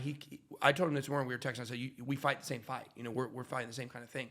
One person was like, all politicians are corrupt. And then one person who worked for the bank was like, I wonder why, Yeah. So we go and we have a live stream with him, and we're talking. He's showing his documents. He's got all kinds of stuff that people like. We broke the story that FTX and Alameda were basically laundering money through the real estate. So on October 19th, now we don't even have all of the listings for this company, and they're so sloppy. They're all so freaking bush league. It's unbelievable. If you're gonna launder money through, now I've never laundered money, okay, but I'm just saying, if I were to launder money, and I were to do it through real estate, and the name of my company was FTX Digital Markets and also Alameda Research, if those are the names of my company, and I want to create a shell company in order to launder money through real estate, do you think I should call it FTX Property Holdings and Alameda Property Holdings? That would be a great idea. That would be this way you remember. Yeah. This way is definitely tied together. Yeah. So somewhere in the recent in the last year, I don't have a date on this, they created FTX Property Holdings, and they started buying real estate through that. Well, now you do it when you don't think you're going to get caught. Right. You do this when you think I'm outside. There's so much reason why they didn't think they were going to get caught. Yeah. Yeah. What did they do with it? They were, part of these customer funds, they were taking out and putting in real estate in the Bahamas. That's what they're doing. So far, they're showing off that there's about $900 million worth of properties, $72 million condo. Well, the numbers are actually, the penthouse was $30 million. The mom's house is $16 million. It's in Old Fort Bay. That's another gated community similar to the Albany. Those two are actually in Sam's name and his parents' names. All the other ones are in FTX Property Holdings. There's a total of about $138.5 million of what we know for that one listing. On October 19th, 3 weeks before the insolvency, they created an additional company, Alameda Property Holdings. We don't even know everything they put up under that umbrella. They created that company and were funneling money out like crazy. We think in the Bahamas alone, the number could be somewhere around $300 million. But we were also told they did this in Dubai too. Oh. They've got other places around the world for property. They were also doing this. So if that's the case, so then I have a question. So if you look at reserve fractional banking, where banks have money, but they only have to keep so much in reserve. That's over. They don't do that anymore. Do they not do that at all? No, fractional reserve banking got cut out during the pandemic in 2020. They don't have to hold any money. They took off completely? That. Oh, I didn't know that. Yeah, they're all the banks are insolvent. It was 8%. They call it the Basel Accord. Were doing that, but they're gonna reinstating it now, little by little. There's like a load testing. What they're trying to do is testing, right? Yes. Yeah. No, my point is, so they didn't have to keep all the money in the actual bank. So when you speak about but this is not regulated. I know. So then, if FTX takes some money, it's laundering, it's embezzlement. Yeah, whatever. I'm not a lawyer, but yeah. No. But the point is, is there obvious? I want to ask this question, but I don't want to make it sound like it's obvious. So obviously they shouldn't do that. Yeah. Obviously they shouldn't do that. But legally, I don't know. There's 4% of people that said it was okay. Legally, when they took the money, was that something that you were signing up for? Like, is there actual criminal? Great question. Fantastic question. Number one, with banks, they're all insolvent. That's why a bank run is called a bank run. Because there's no fractional reserve banking. If we all went to the bank today. Man, I wish we could get people to do this. We all went to the bank today. If I want to take $5,000 out of my account to take to Las Vegas to play poker with, I've got to call a week ahead of time. I know. $5,000. Guys, that's not that much money. I know it might be a lot of money. That's what you got to do today? For our bank, yeah. You can't get cash. They don't have cash. It's very hard to take cash out of, a lot of cash out of a bank. Sometimes if you want to take $30,000 out, you got to go to 2-3 banks. Yeah. Or they don't have it in one. They don't have it, or they don't let you. Yeah, so let's first make a distinction. This is why crypto exists, is reaction to things like that, right? It's not perfect yet. I believe we will get there to a better system using crypto and Bitcoin. But when it comes to what's happening in our banking world, this is why Alameda did this. They come from Jane Street trading. They come from traditional market. They just tried to bring to crypto what they're already doing in the banks. That's the biggest scam of the whole thing, is that's what all the banks are. Why do you think Goldman Sachs pays off Andrew Ross Sorkin to write flood pieces? The banks know what they do, and they have to have good press all the time. So that's the first part of this. The second part of this is where you are discussing, is this basically a crime to customers? No. With Celsius, okay, Celsius was a lending platform and had an earn program. So when you put your money on there, you understood they were taking that money and they were leveraging it, hopefully in a safe way. It wasn't a safe way, but hopefully in a safe way, in order to earn you yield, to earn the company yield, and you got a percentage of that. Basically, the same exact thing that banks do, right? Gemini had an earn program as well. Well, Gemini's earn program was backed by Genesis Trading that's had a lot of problems. And now all of the customers that were earning on that earn program, their profits on their yield are locked up. Their actual money that they put in, they can still withdraw and is not gone. But the earn program piece is, right? When you sign up for those programs, you understand that's happening. When you sign up on an exchange to sit your money there for it to just sit, no, that's a crime. You cannot take customers' funds and do whatever you want to with it. Even though banks do that. Even though banks do. Yes, I know. Even though banks do, right? You're not allowed to do that. It's fraud. You're lying to your customers, because what's the difference in taking the funds to buy pizza and taking the funds to invest in something if the people think their funds are there? This is what it creates. It creates a website that is zeros and ones of what is in an account, and it might as well be a Photoshop PDF. There's nothing backing it internally. And that's why everybody ends up in this situation, is because they trusted FTX too much, and they thought that everything was going to be okay, and they thought their funds were safe. How do you know now if they're deregulated? And this was a centralized exchange, right? Yeah, of course. But still, if you are centralized, do you think they should be governed by, say, the U.S. or something else if they're traded in the U.S.? Because That's a great question. Okay, or no matter what. These are things I love talking about. The only person that is worse than Sam Bankman-Fried. Now, look, there's a chance Sam Bankman-Fried has been played in all this, and he's not actually as bad as we think he is. That's kind of some stuff we're uncovering, is that there's an infrastructure behind him that's the mechanism for turning this wheel. And I think he actually may have been naive in a lot of, like I said, I think I know more about what was going on than he did, right? But when you look at, I lost my train of thought. What was it? I will remind you my question. Please. So Thank if you. If you're decentralized, you're decentralized. Okay, regulation. No, okay. yeah, but if you are centralized, don't you need to at least at that point? So regulate the person that is more responsible than Sam Bankman-Fried, the person that's more responsible than any human that exists on Earth for people losing their money, is Gary Gensler, the SEC chair. Okay. His job is to create clarity and regulation in the security space, which means in crypto we don't have any, basically. He has a responsibility to create that. Instead, he's got sidetracked with letter after letter after letter, going after person after person after person, exchange after exchange after exchange, except for FTX. He's meeting with Sam, which we can get into the crazy things there as well, considering that Sam's girlfriend, Caroline, who was the CEO of Alameda, her dad was Gary Gensler's direct boss at MIT. That's another story. But the fact here is Gary Gensler has had a dereliction of duty. He hasn't created any clarity. He's only done it through enforcement. I try to compare the SEC. But enforcement is settlements, which isn't clarity. Exactly. And even within that, like even when the XRP case is over, the Ripple case, there's going to be so many redactions. Like we're not going to get precedent. Now you're going into the details of this. No. This is important. Okay. The reason is, no company will register in the United States now.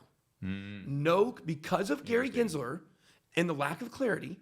Coinbase and Gemini. Well, Gemini's got the bit license. Coinbase is kind of grandfathered in. Like I said, I think they have been a better actor than most of the other actors in the space. Not perfect, but you're not going to get any exchanges going to come register here. Why would they register in a world where they have no idea what they're stepping into? Once again, it's like describing an art piece while you're blindfolded. Like, what regulation is going to look like for these companies when they register? They have no idea. Assuming he was doing it right? Assuming next person after him will do it right. Do you think, philosophically, an exchange, a centralized exchange, should be regulated properly, right? Absolutely, Yeah. Okay. Absolutely. But we're still at a fundamental misunderstanding of so many pieces about crypto, to where there are not people in place that can make those decisions well now. And if those decisions are made too early, it's going to stifle innovation. And if they're made too late, it's going to crush retail sentiment and confidence, right? So we have a bill right now, and we're supposed to get it hopefully funded.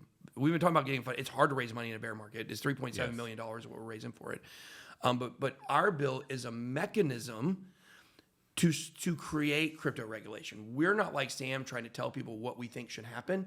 We're trying to create kind of like a body that makes those decisions that has crypto representation. A body that can actually make these decisions in an informed way, not just like Elizabeth Warren reactionary, like environment's bad, so let's ban Bitcoin. Or Bitcoin means people that are educated, that are knowledgeable, that are okay. That we need people that fit the philosophies of crypto represented there too, right? Like obviously you're gonna have to have like good cops, bad cops, people in the middle, people from different expertise. But we've got to have some of the people that wrap up the ideals of what crypto was started as to keep the integrity of it. So because of all that, we don't have the regulation in place to be able to invite people to come here. Yes, centralized exchanges, if it's not obvious, centralized exchanges need regulation. Sam was trying to destroy DeFi and decentralization, which is so ironic because there's never been a bigger walking billboard for, or neon light for decentralization than what we've just gone through. 100%. Yep. Okay, so question number 2. Question number 2. Out of 49 questions. Yeah. Okay. Here we go. How do we stop all this from happening again? Yeah. So so we have Coinbase, which is regulated, centralized, and that's they're acting well. They're doing a good job, but many people didn't see FTX coming. Right. So what's the lesson that we have to take into the future? You're sort of pushing Tether now. I can see this is like a thread you're following. Oh yeah, there's so much more. I know. So I see it. So all the companies that have either come to the point right now where maybe they are acting properly now, but maybe they didn't get there. Okay, so whatever. You can expose some things, but ultimately they're not going to change their ways. They can't change their history. But going forward, how do we do things right? Yeah, the important thing is going forward because, look, do I want to see people thrown into jail over this FTX situation? Yeah, absolutely. I want to see people going to prison. I believe that there will be a fall guy, and there's a map for that has been done with some other things similar to where I think I know who it's going to be. But I want to see people go to prison, but not because I want people to be punished. Like, I want people to go to prison to prevent this from happening again. That's what I care about so much. Crypto was born out of libertarian ideals, right? I certainly ascribe to a lot of those ideals. People probably know which side of the politics I'm on, like in general. But when it comes to like libertarian values, almost everybody that really is deeply entrenched in crypto shares some of those, right? Freedom and financial privacy, sovereignty of your own money. Like those are things that we care about. And we want to return the space to that. Now, your Bitcoin maximalists will tell you Bitcoin is the only way there. I'm more realistic in terms of, I do believe Bitcoin does eventually become the world reserve currency, but I think it's 25, 50 years down the road. It's a long battle before then. We've got to all work together on all fronts to try to get it to where it needs to be, right? We have got to stop looking at our portfolios and saying it is great for BlackRock to come into crypto. It is great for the Wall Street to come into crypto. It's not. It's not great for these people to come into crypto because they want to destroy it from the inside. And I said this last year, like the way institutions and banks want to destroy crypto is from the inside out. It's not from the outside in. They can't touch it from the outside. It's like, even if there are laws against DeFi, even if they come out with laws against decentralization, you can still do it. Yeah. you can still do it. It's like living in China. Like, you've got a digital fence there. You can't get around stuff. Use a VPN. You can still eventually when the community is big enough, any politician looks at the demographic and tell himself, look, if I'm going to go against decentralized, I am not going to get elected again. Therefore, I have to support whatever it is. So it's just a matter of kind of like get big or die in that size of the community. Otherwise, it's not going to. But crypto is too big already. Yeah, I agree. I agree. I think that especially in certain areas, if you're in the West Coast or so on, where it's a little bit more, I feel like people are going to have a hard time kind of like going and getting elected. I agree. Well, and I can tell you, because I'm very plugged into this political world, what you said is 100% accurate. The Democrats have came out against crypto. They're recanting that. That there is now a move to the next Democratic presidential candidate will be pro-crypto. It's not who you think it's going to be. There's already a movement. I don't know if anybody can understand this. Joe Biden's not going to be the next president. The Democrats have already chosen who it's going to be, and this person is pro-crypto. They are looking back. How do you say that with such like authority? Because I know the lobbyists, I know the politicians, and I know the Democratic Party. Who is the person? Well, I can't give you. Oh, you want me to tell you who the person is? Yeah. I'll say the person. It's Gavin Newsom. Well, he already announced that he's not going to go against Biden We'll see. in 2024. We'll see.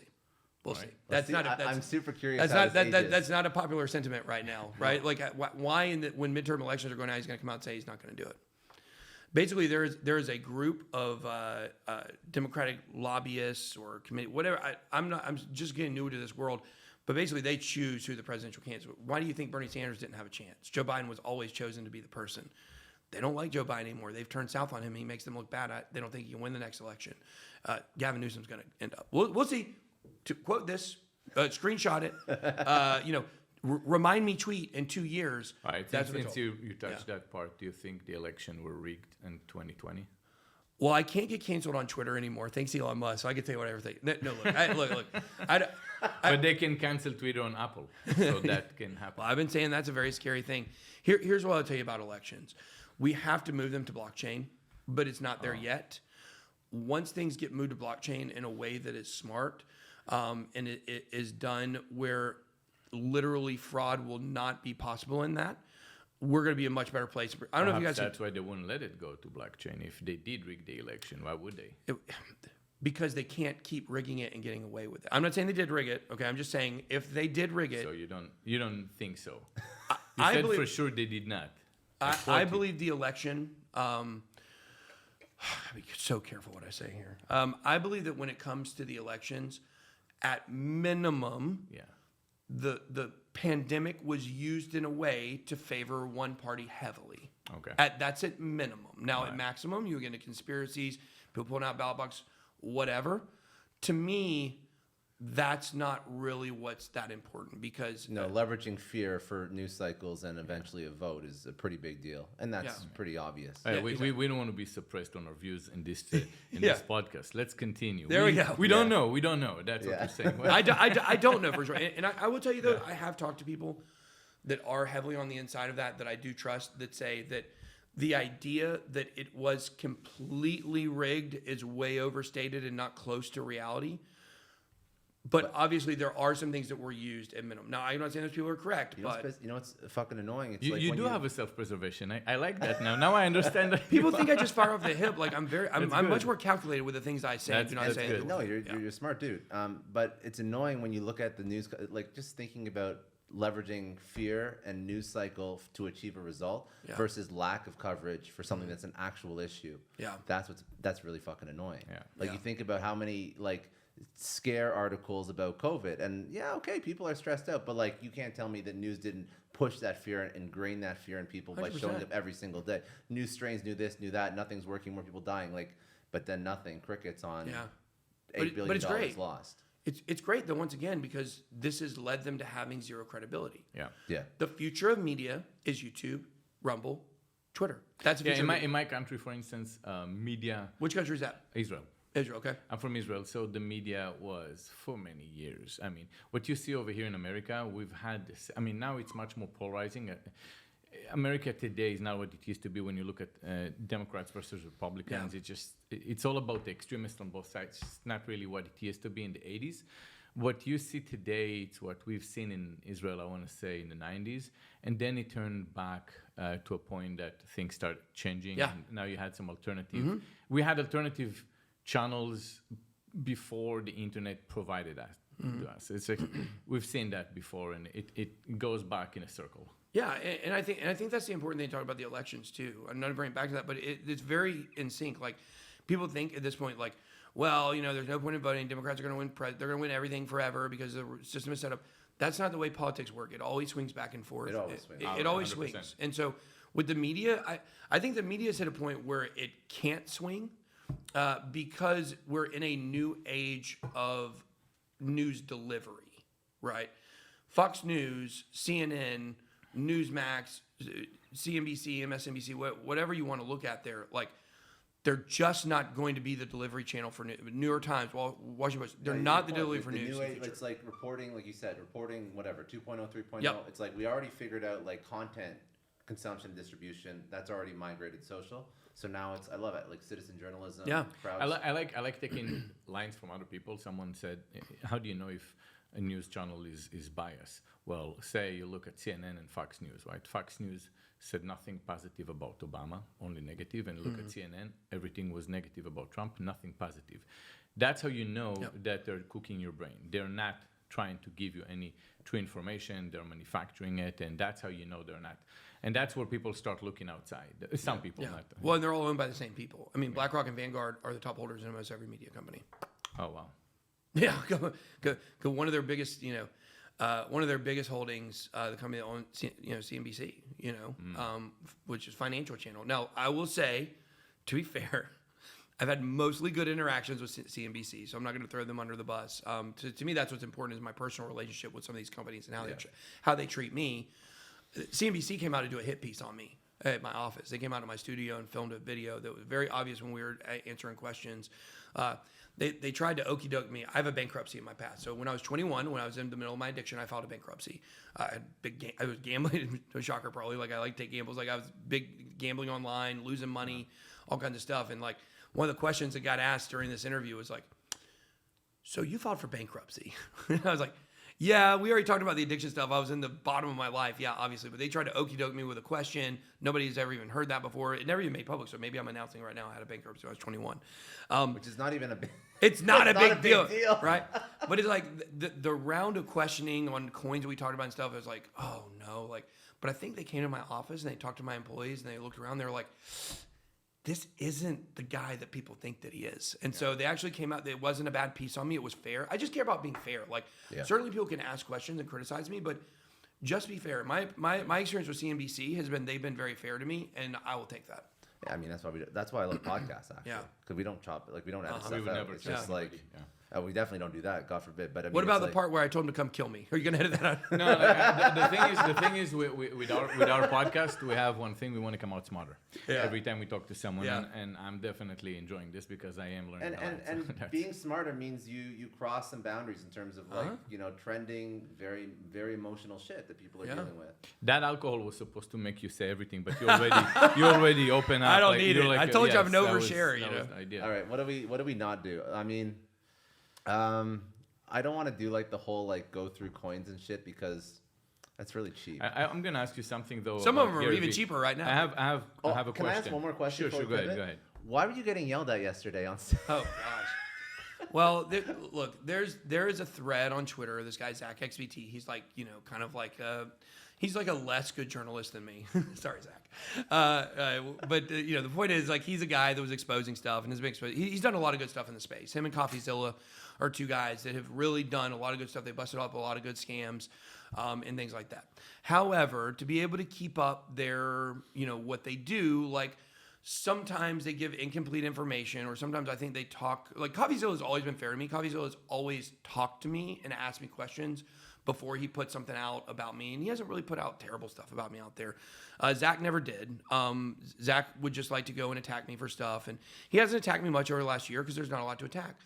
So he put out this very famous Twitter thread about me in January, about a year ago, that was about projects that I covered.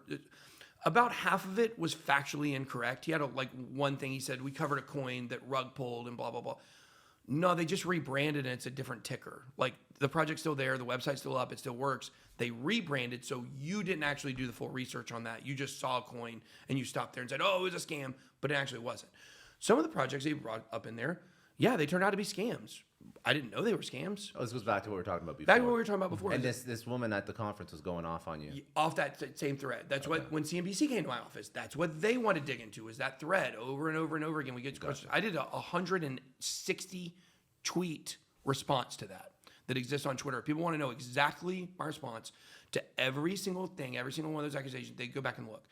But at the end of the day, there is I have remorse for mistakes that I made, for sure. And I've owned that. No person in crypto has owned their mistakes more than me. And so we had not done a sponsor video in a year, and we'll never do a coin or token promotion video again. So she came on, she tried to rush the stage, where they, stopped her from. But basically all she wanted to do was talk about how bad of a person that I was based on this Twitter thread that she actually had no knowledge or evidence herself on. She was just reading tweets. And so I made the point, like, this lady's a child molester.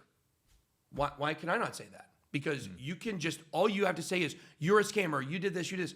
You have no evidence. If you spent a day with me, you would understand how dramatically untrue what you're saying is, but yet you're still saying it because you're part of an angry mob on Twitter that just likes to regurgitate other things that you see and you live. And that stuff comes out at conferences. And that stuff comes out at conferences. And so she was attacking me over this same thread that people attacked me for a year on.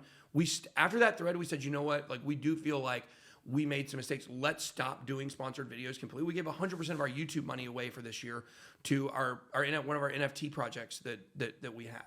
So like, we pulled back so far from that, and we listened, and we were like, you're right, the stuff doesn't look good. Like, and it's less than 1% of my content that was sponsored, but I make 5 videos a day. It's still a lot of content. And so we really took that thread and looked at ourselves in the mirror and said, how can we be better? What can we do? Because we're not bad people, and we do care, and we don't want people to lose money. Like, it kills me when people lose money. Now, when people buy at the top and they lose, that doesn't kill me because I know if they stick with us that they'll get the money back down the road. And that's just a market cycle thing. But she was just yelling about all this stuff she didn't know about. She was saying, like, you didn't talk to Sam Bankman-Fried. Well, I can show you all the text after we get off. I can show you the text that he sent me and how when I asked him to unblock me, you can go time check that he unblocked me. And it's just people that are just vitriolic and angry. Yeah.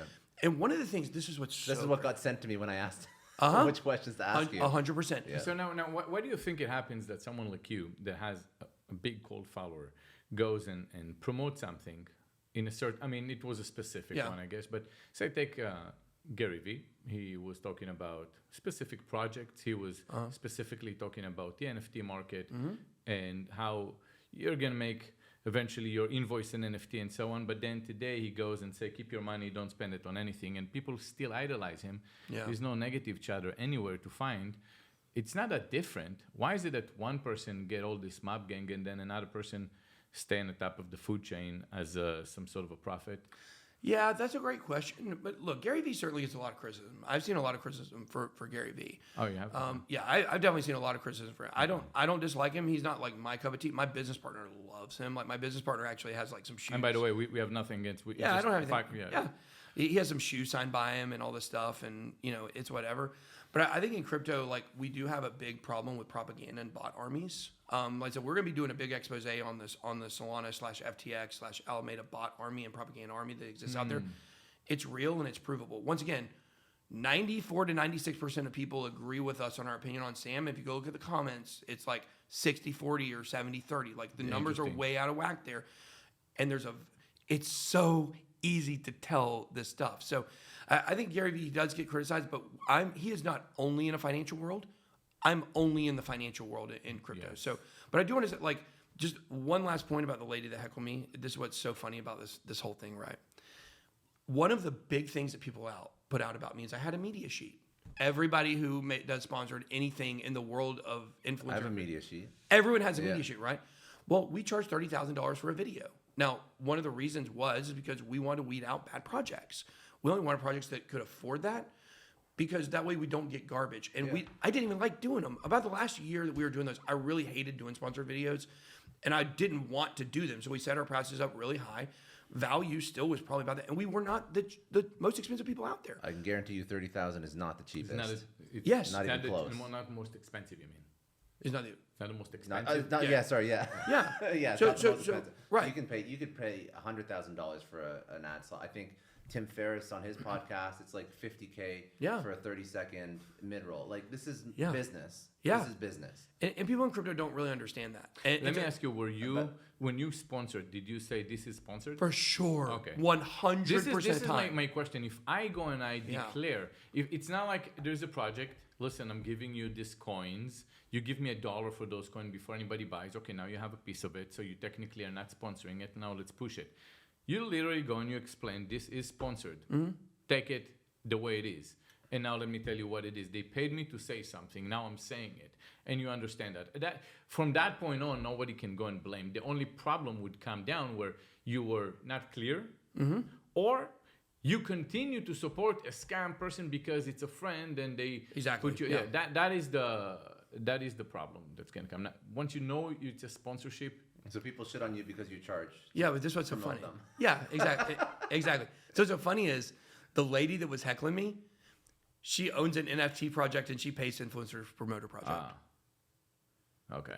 Pot calling the kettle black. 100%. I said that on stage, you know. So I probably could have handled that a little more. My emotional response could have probably been a little better. But most people that watched it and understood what happened, they said I literally, destroyed her from the ground up. So It's just so wild. Like people, because Gary Vee has 10 times the audience you have. Candidly, and I don't see people yelling at him at his conferences. Yeah, it's just like such an emotion. Like it's like finance plus. I don't know. It's just because I don't think he did. The Age point is, I don't think he did anything wrong. He said what he thought and what he believed in, and then things turn, and he's saying what he believes in now. Yeah. My point behind this is this, and then it's no different than you. Okay, and you're people also don't like to take responsibility. 100%. Yeah, they don't, and I do. Like that's a big difference between me and a lot of other people. I take responsibility for everything I've done. But a lot of the audience, they don't want to take responsibility for their own actions and own options. Like when we look at these coins that we covered that were highly speculative, number one, almost every coin we ever covered did well. It's just you go into a bear market and then everything plunges down. It's like, yeah, this coin's down 97%, but the 2 months after we covered it, it was up 400%, or maybe it was up 30%. Like if you didn't take profits, like that's your fault, And so like it's really dependent a lot on the cycle and what happens with prices going up. As long as they didn't, use FTX and not have a stop. So you know what? You touched that point. If I go and I put $1 into coins, right? When is it the point for you to say I'm taking profits? Is that's kind of like a question that was asked with Grant Cardone. He asked your best he was friend, on my Twitter Kevin Spaces the O'Leary. other day. It was asking Kevin O'Leary, and Kevin O'Leary gave a vague answer. He said because he wants to steal your money. But go ahead. Well, I mean the idea for me was that if you you made $1, when do you get your $1 back with some interest and leave the rest? And what's the formula that you would see? It's 7.2% in 37 days. No. I'm serious. If you have right now a project, look, you put $1 now, you have $5. Yeah. Do you take your $1.50 out and leave the rest? How would you do it? It's market cycle dependent. So in crypto, we have a very strong roadmap for how the market moves. We've been saying since April, well, really the first week of May, we put out the video. We made the video in April. We believe the bottom of Bitcoin should be in between November 28th and December 15th, give or take a couple weeks on either end. Everybody thought we were crazy. They said, we bottomed in June. No, this is the market cycle. It happens. We generally know, we thought Bitcoin was going to 100,000 in the last cycle, and we got crushed because it didn't. But for 2.5 years, I said the top of that market would be between Halloween and Thanksgiving. Hit exactly in that time frame. The time frames in crypto are so predictable that what you're doing and how much profit you're taking needs to be dependent on what part of that cycle you're in. If you're in the part of the cycle where things are generally going up parabolically, which is about a 6-month period or so, you need to be taking the profits off the table all the time. If it's a bear market and you've invested in a project at $1 and it goes up to $1.04, when you take in exchange fees and off-ramping and capital gains, like it's probably not worth it to pull that out for 4%. Probably better to let that sit and wait for a longer time period. But if you can generally, within a 2 or 3 month period, take the majority of your profits, and then, when the bear market time, within 2 or 3 months, take do the majority of your accumulating, then you're going to absolutely crush in this market. There's no exact formula. It's a game of trying to be mostly right. The reason I ask you that is because when you deal with day traders or people that run a portfolio, they'll tell you, well, I put the money in. If the stack goes down 50%, then I put another 50% to buy the stack on low cost average. Or if it goes up, this is where I start pulling money out. Yeah. So they'll have already formulas that pretty much it's going to be a language that they would all speak. And that's why I wanted to see how you think about that. But that was just irrelevant on a personal level. So. Well, crypto is different than the traditional markets. And we love the volatility. We hate when it goes down, but we love it when it goes up. And the volatility is really what makes it so special in terms of speculation. And so, look, if you're risk averse, you're not gonna do well in this market. If you've got big cojones and you generally understand what you're investing in, generally understand the times to pull profits and accumulate, there's nothing like this in the entire world where you can make more money.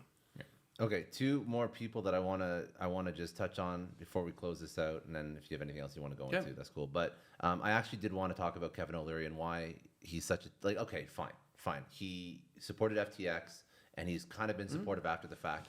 Why are you leaning into him so hard? Like, what's the thing with Kevin O'Leary? Okay. There's a certain special kind of hate that you have for him at this point, which I don't understand. Well, he attacked me, and I didn't like that. I don't know fair. if people can tell. If you attack me, I'm going to uncover stuff about you, and I'm going to crush you. Basically, like, I actually tried to offer him some protection, and say, like, maybe he's being forced to say the stuff he's being forced. He was saying about Sam, like, because once again, does it make sense for Kevin to be in that 4% that supports him? He lost a lot of money through him, and when he's saying positive stuff about Sam, you got to be saying, like, why is he doing that? And so I started digging in. I started looking at what was going on. He came and attacked me over some stuff that I said. And so I, once again, just crowdsource. Hey guys, what's out there with Kevin O'Leary?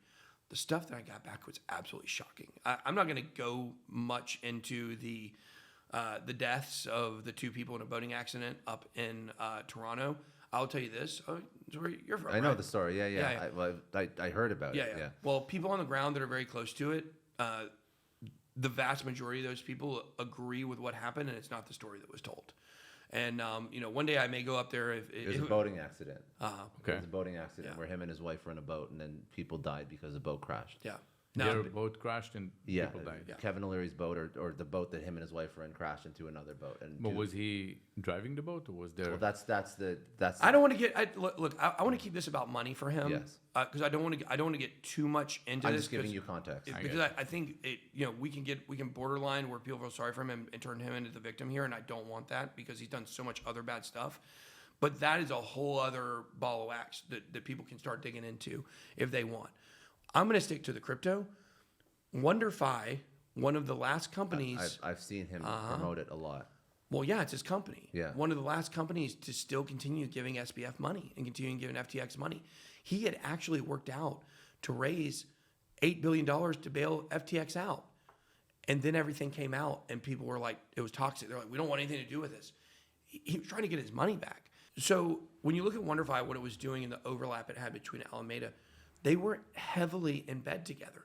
And then you start looking at Kevin O'Leary's exchange, BitBoy, in Canada. Yeah. And you start seeing a lot of the same hallmarks that you saw from FTX. Athlete promotions, right? FTX, they had Tom Brady, they had David Ortiz, they had Steph Curry. Who was the biggest, the biggest athlete in Canada for a long time? Kyle Lowry. Yeah. They got for the Toronto Raptors. Kyle Lowry to promote them. Super Bowl commercial. FTX did a big Super Bowl commercial. BitBoy did a huge Super Bowl commercial. You start getting into the way that the internals work. Very, very similar. Ran by a person with a big name, right? And you start looking into BitBoy, and there's more there. I don't have it sitting in front of me. I can't remember 100% of the stuff that we uncovered on it yet, as of right now. But BitBoy is another company that really fits in line with in Canada doing exactly what Sam was doing with FTX. So there are rumors of insolvency with BitBoy. I've not been able to verify those, so I'm not going to come out and say that. But when you look at the relationship between Kevin O'Leary, and also when you go to what Kevin O'Leary did promoting IPOs, there was a big lawsuit between him and Kevin Harrington were both named. They would basically, anything you would pay them to do, they would promote. They were, I can't remember what niche it was in, but there's a Facebook video of Kevin O'Leary. It looks like a cameo. Like, you know what cameo is? Yeah. Talking about the caviar.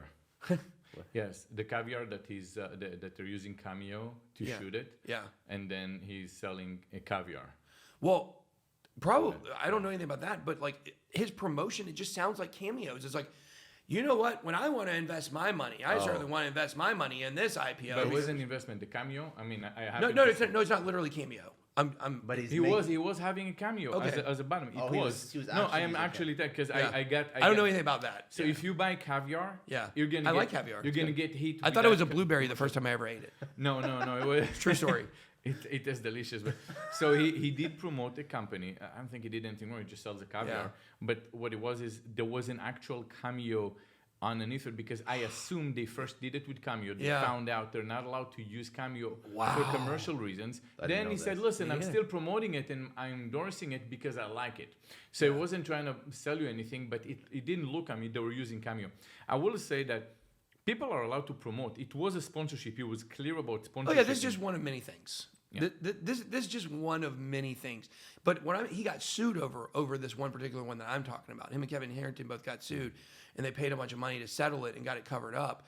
He literally, like, the double talk that comes out of this guy's mouth is unbelievable. He literally says in the defense of the lawsuit, we have never heard of this company and I've never had a relationship with them. The answer from the company back was, no, we literally have videos of you promoting us. And his response was, yeah, obviously we did do promotions for your company. Like, but we have no relationship. We don't know y'all. But yeah, I mean, doing promotional videos are something that we do. And it makes no sense. But you want to get into the really dark stuff. The really dark stuff is when you start getting into what happened with Celsius. No, just kidding. So when you get into what happened with Celsius, FTX was, look, Alex Mashinsky and Celsius, they had the vulnerabilities. I look at Alex Mashinsky a lot more like I look at Do Kwon or Suzu at this point, someone that had a lot of vulnerabilities inside of what he was doing, and they got crushed and taken advantage of by people that were smarter than him and knew how to manipulate markets better. And when you look at what happened with Celsius, Kevin O'Leary, a week before Celsius crashed and went down, he literally went on CoinDesk, a crypto site. This has been removed, by the way. You have to dig to find this video. His team has been scrubbing all of the videos of him talking about Celsius, where he literally predicted Celsius was going to zero. How would he know? How would he think Celsius is going to zero when he's not even invested in Celsius? It's not something he knows internally. Like, none of us knew it. How did he know it? Well, it's because if you look at what FTX did, we never even got into the scam of on the back end what they were doing to projects. We have proof of this. We have evidence. We have video evidence of Dan Freeberg saying they counterfeit tokens on their markets. That's how they control the supply and control money going up and down. That's why if you look at the long to short ratio on FTX, it's like 100% short. Because when the prices would drop or when the prices would start to get momentum, they would just counterfeit tokens on the market, on their exchange, to be able to control the supply and keep the prices suppressed. They did this to Celsius. Oh, so Kevin O'Leary knew this, and he just said it without thinking that, fuck, this is going to pay me as somebody who actually knows what's going on inside. 100%. Okay. Exactly. Okay. When you look at the coordination of Because if not, it would have just been a great business prediction. Right, of course. Awesome. Business guru can predict the markets. Great. Good for you, Kevin O'Leary. You know what the fuck's happening. So if you're... But when your best friend is Sam Bankman-Fried, and you also know that not only are they doing on the exchange, in addition, Sam has a gigantic short still open today, I believe on OKX or MXC, on the Cell token. So Sam is shorting. It's almost like GameStop. You know, it's like Sam is over there shorting it to zero. Why? This is a very important point here within all of this. When you consider the insolvency holds that FTX was in, they were always on a shot clock. We were on a shot clock to break the story before they acquired Voyager. If they were able to go through with the Voyager acquisition, and then the next step, because of their own manipulation and crushing Celsius and creating a large insolvency gap on Celsius, they were then able to buy Celsius, which they were trying to do when all this stuff broke. Then potentially they were able to buy Circle, which they were trying to come after Circle, the Goldman Sachs crypto arm behind USDC. They control the stablecoin market. They control the lending market. They control the exchange market. They control US regulation. They're able to hide the entire scam. This thing was not supposed to blow up overnight. Kevin O'Leary knew all this. It's so unbelievably obvious when you go back and you look at the stuff he was saying. And we have stuff on chain that supports a lot of this. And then we know for sure that that word is hard to say. We know, we know when I'm qualifying in the next statement. We know for sure 100% that part of the business model of FTX and Liquid was creating a counterfeit market and creating counterfeit coins of coins that are listed there. We know that for sure. There's 0% doubt. We have video evidence. We have on-chain evidence, right? It's so why would they not be doing that with Celsius when they're shorting it to zero to try to buy it? I have a question for you. Yeah. So obviously, if you are 100% in on this, there's going to be a point where you're going to have to be deposed and you're going to go. Oh yeah, for sure. Love it. But if you think about the people that you're actually going up against, the legal budgets they have are limitless. Yeah. How do you fight this? Well, we've got a lot of politicians on our side too. We're very connected. It's not going to come out of your pocket. It should be the government. Yeah. It's not a civil. But the government's not federal. Who's going to go after me civilly? Who's going to be? Let's name them. Who's going to be? You're a journalist. It's very easy to dismiss cases. I don't know. Like, would it be? FTX's entire game, and also, interestingly enough, funny, right? Kevin O'Leary's entire game. But there's other people is that settlements. are bigger. There must be people that are bigger than SBF and Kevin O'Leary. Well, but am I going after them? Who am I going after? No, but they're going to try and defend maybe some of the stuff they knew was going on. Okay, but these eventually go to discovery. When this goes to discovery, I have such a gigantic treasure trove of evidence. No one wants to go to discovery with me, I promise. I will invite it. Y'all want to sue me? Let's go. Let's go talk to them. Let me put out the evidence that I have, and let's see if you get off the mat. They know this. That's why I'm protected. They can't come after me because of what I have, and they know what I have. Kevin O'Leary does not want to sue me because he does not want to go to discovery with anything. Sam Bankman-Fried fled the country in 2020 to Hong Kong running from a 2019 FTX lawsuit. Why? It got the furthest to discovery it had ever been in. He knew if that went to discovery, he was sunk. So they tried to pay New Genesis, a project that the guy from New Genesis who's saying it's where almost all my evidence came from. He's been the collector. He's been waiting to swing a punch at these guys forever. The fact is, they tried to settle with him $40 million. Oh. And he said no. They tried to. I know another project. There's different. $1.5 million was a starting point, basically. They would start with $1.5 million settlement offers, these projects that they screwed that had hard evidence on what they've been doing. Mm-hmm. And they would take the hush money. With Hussein, they came up with a guy who has money, has connections, was not who they thought he was, very connected in a lot of different worlds, to where he basically ratcheted up the pressure to get a higher and higher and higher settlement the whole time, knowing he was never going to accept it. And when people find out how bush league and sloppy these people are, they'll understand why I'm so confident. This is not a gigantic cover-up. It's a bunch of stupid people not understanding the repercussions of their actions and thinking that they were untouchable. The evidence is so overwhelmingly plain and clear. Reef, a project that they screwed, told us everything on March 15th of 2021. Go look at the Medium article. They told you the extortion story. And nobody believed it. I didn't believe it. I laughed. I was like, Reef. That's a shell project, you know? No. They had evidence back then, and they literally published it on a Medium article, and everybody looked the other way. Why? Don't FUD my bags, bro. FTX is a great company. Why are you going to throw FTX under the bus? Like, when you look at the business practices of these people on the back end, you'll understand why I'm so confident.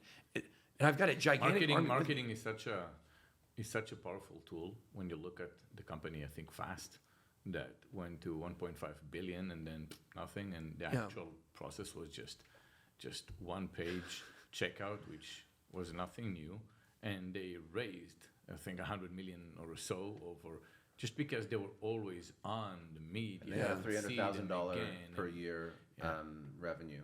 It was like nothing. And they what happened is when you keep seeing it again and again, it comes down to the rule of 7. If you see it 7 times within a short period of time, it looks reliable.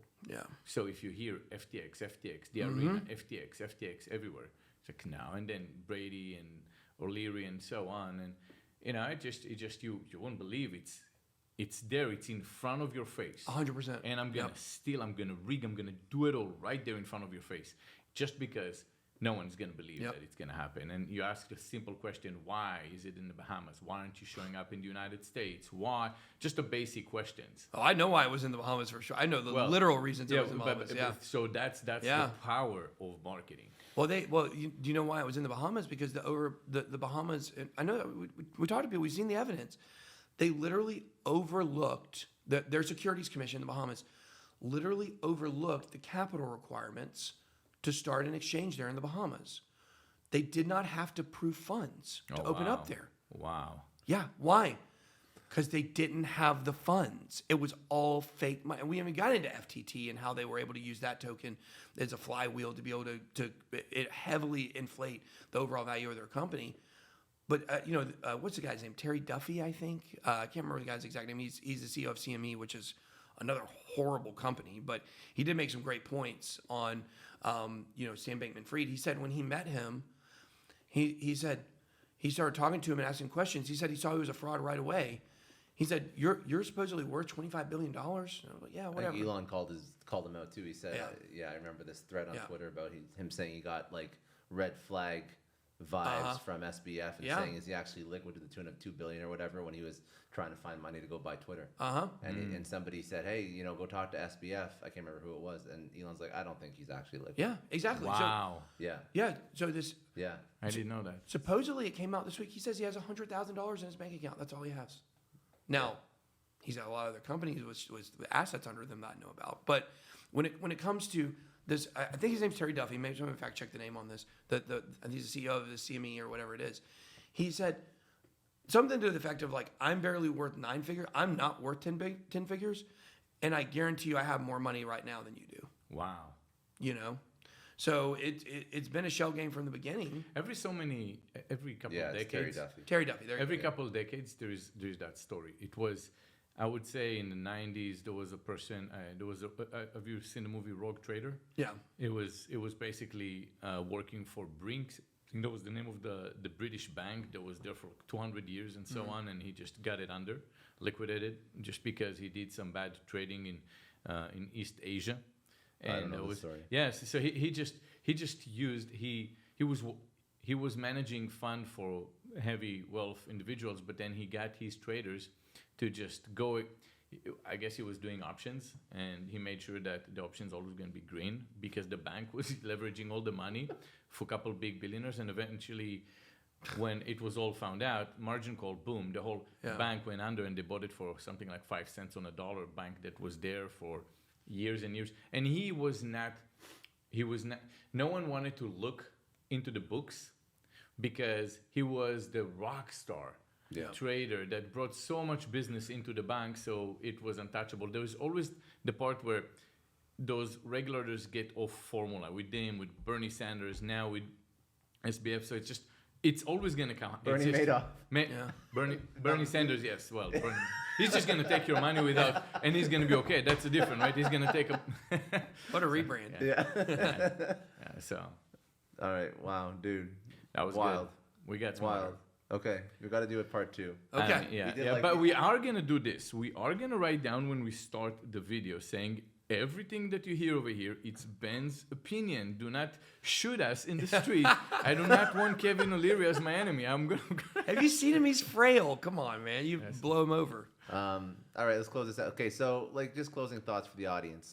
This is obviously got really, really really in the weeds. Yeah. But just close out. Future of crypto. Where do you see it going? Yeah. What are you hopeful for? What are you excited about? Crypto's great. None of this has anything to do with crypto. None of this has anything to do with Bitcoin. It's a great point too. None of this has anything to do with blockchain. It has to do with centralization and centralized powers. Good point. It's a story of greed, and it's a story of manipulation, elites, power control, great reset, the whole 9 yards. It's everything that it was actually created to fight, continue to be the problems. And so for me personally, I've always said this. I've always said, you go back to what we were talking about, the Catholic Church and the printing press and stuff.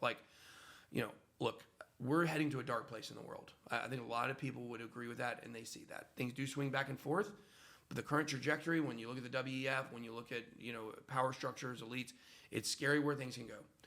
I'm not going to be able to sit here and tell you that blockchain, crypto, Bitcoin, that they are going to save us. What I'll tell you is they're our only chance. If this new financial infrastructure does not work and is not able to restore privacy in our transactions, and we're able to get digital dollars and CBDCs to where every single thing you do can be tracked, you're going to need a CPA. They're going to have all the information already in real time at all times. They know exactly how much you owe. They know when you buy something you can't afford. It's a very terrifying thing to think about. Maybe your opinion. They cut your ability off to spend money. It's very scary where the world is going. We have to have crypto. We have to weed out these bad actors. We have to weed out the stock market 2.0. Crypto is not traditional finance. if you are looking at this like you think this needs to turn into Wall Street, then you need to get out because we don't want you. Let me ask you, if you had to choose Bitcoin or Ethereum, which one? You have to choose. Oh man, I love Ethereum. I think Ethereum's great. I think eventually Cardano passes Ethereum. It's just, to me, it's a better infrastructure, and the way they built it is better. But in terms of investment, I do think Ethereum is a better investment. Not what angel advice. The tokenomics of Ethereum are now superior to the tokenomics of Bitcoin because until Bitcoin hits many Bitcoin halving cycles down the road, the inflation rate of Bitcoin is going to be higher than the new inflation rate of Ethereum based on the Ethereum merge. To me, I think the tokenomics are better. Bitcoin as sovereign money is better. But right now, Bitcoin as digital gold, I don't know. I actually kind of think Ethereum is better. But look, we love Bitcoin. Bitcoin started this entire space. We owe everything to the group. I believe the group of cypherpunks that created, the moniker Satoshi Nakamoto and brought this. And, Bitcoin will always have a gigantic place in the space. I believe Ethereum's market cap will eventually pass Bitcoin, and it has better things to offer because the tokenomics are superior now. And also when it comes to decentralization, when it comes to a decentralized internet, which Ethereum will be the basis for, I think a decentralized internet is a better, return on investment than just digital gold. If that makes sense. Makes sense. Awesome. Do you have any one memorable part from this podcast? I do have. I'll say mine. Okay, we spoke a lot. I feel like we're doing like a sharing. I will say my most memorable, something you said that I've never thought about, is when I asked you the question about the metaverse, and you said, and I told you, look, they're going to create a better platform. I said, yeah, but that's centralized. Your kids are screwed. We're all screwed. They know everything about us. That probably was the biggest aha moment in that. I'll give you mine. I think my favorite part is actually the thing you just said, that none of the shit that we just spoke about for the past 2 hours has anything to do with crypto or Bitcoin or DeFi or blockchain or Web3. Good point. Which is I think that's actually, if anybody has listened this far, I really hope that that's what they take away. Yeah. I hope so as well. I mean, the future is bright. We're going through a purge right now. We go through a purge every 4 years, though. This is nothing new that we've seen in crypto. And, this should not shake people's confidence in where this space is going. It should actually improve it. Cool. Thank you so much for being with us. That'll be number 2. Awesome. Yeah. Thank you. Thank you, man. I appreciate you a lot.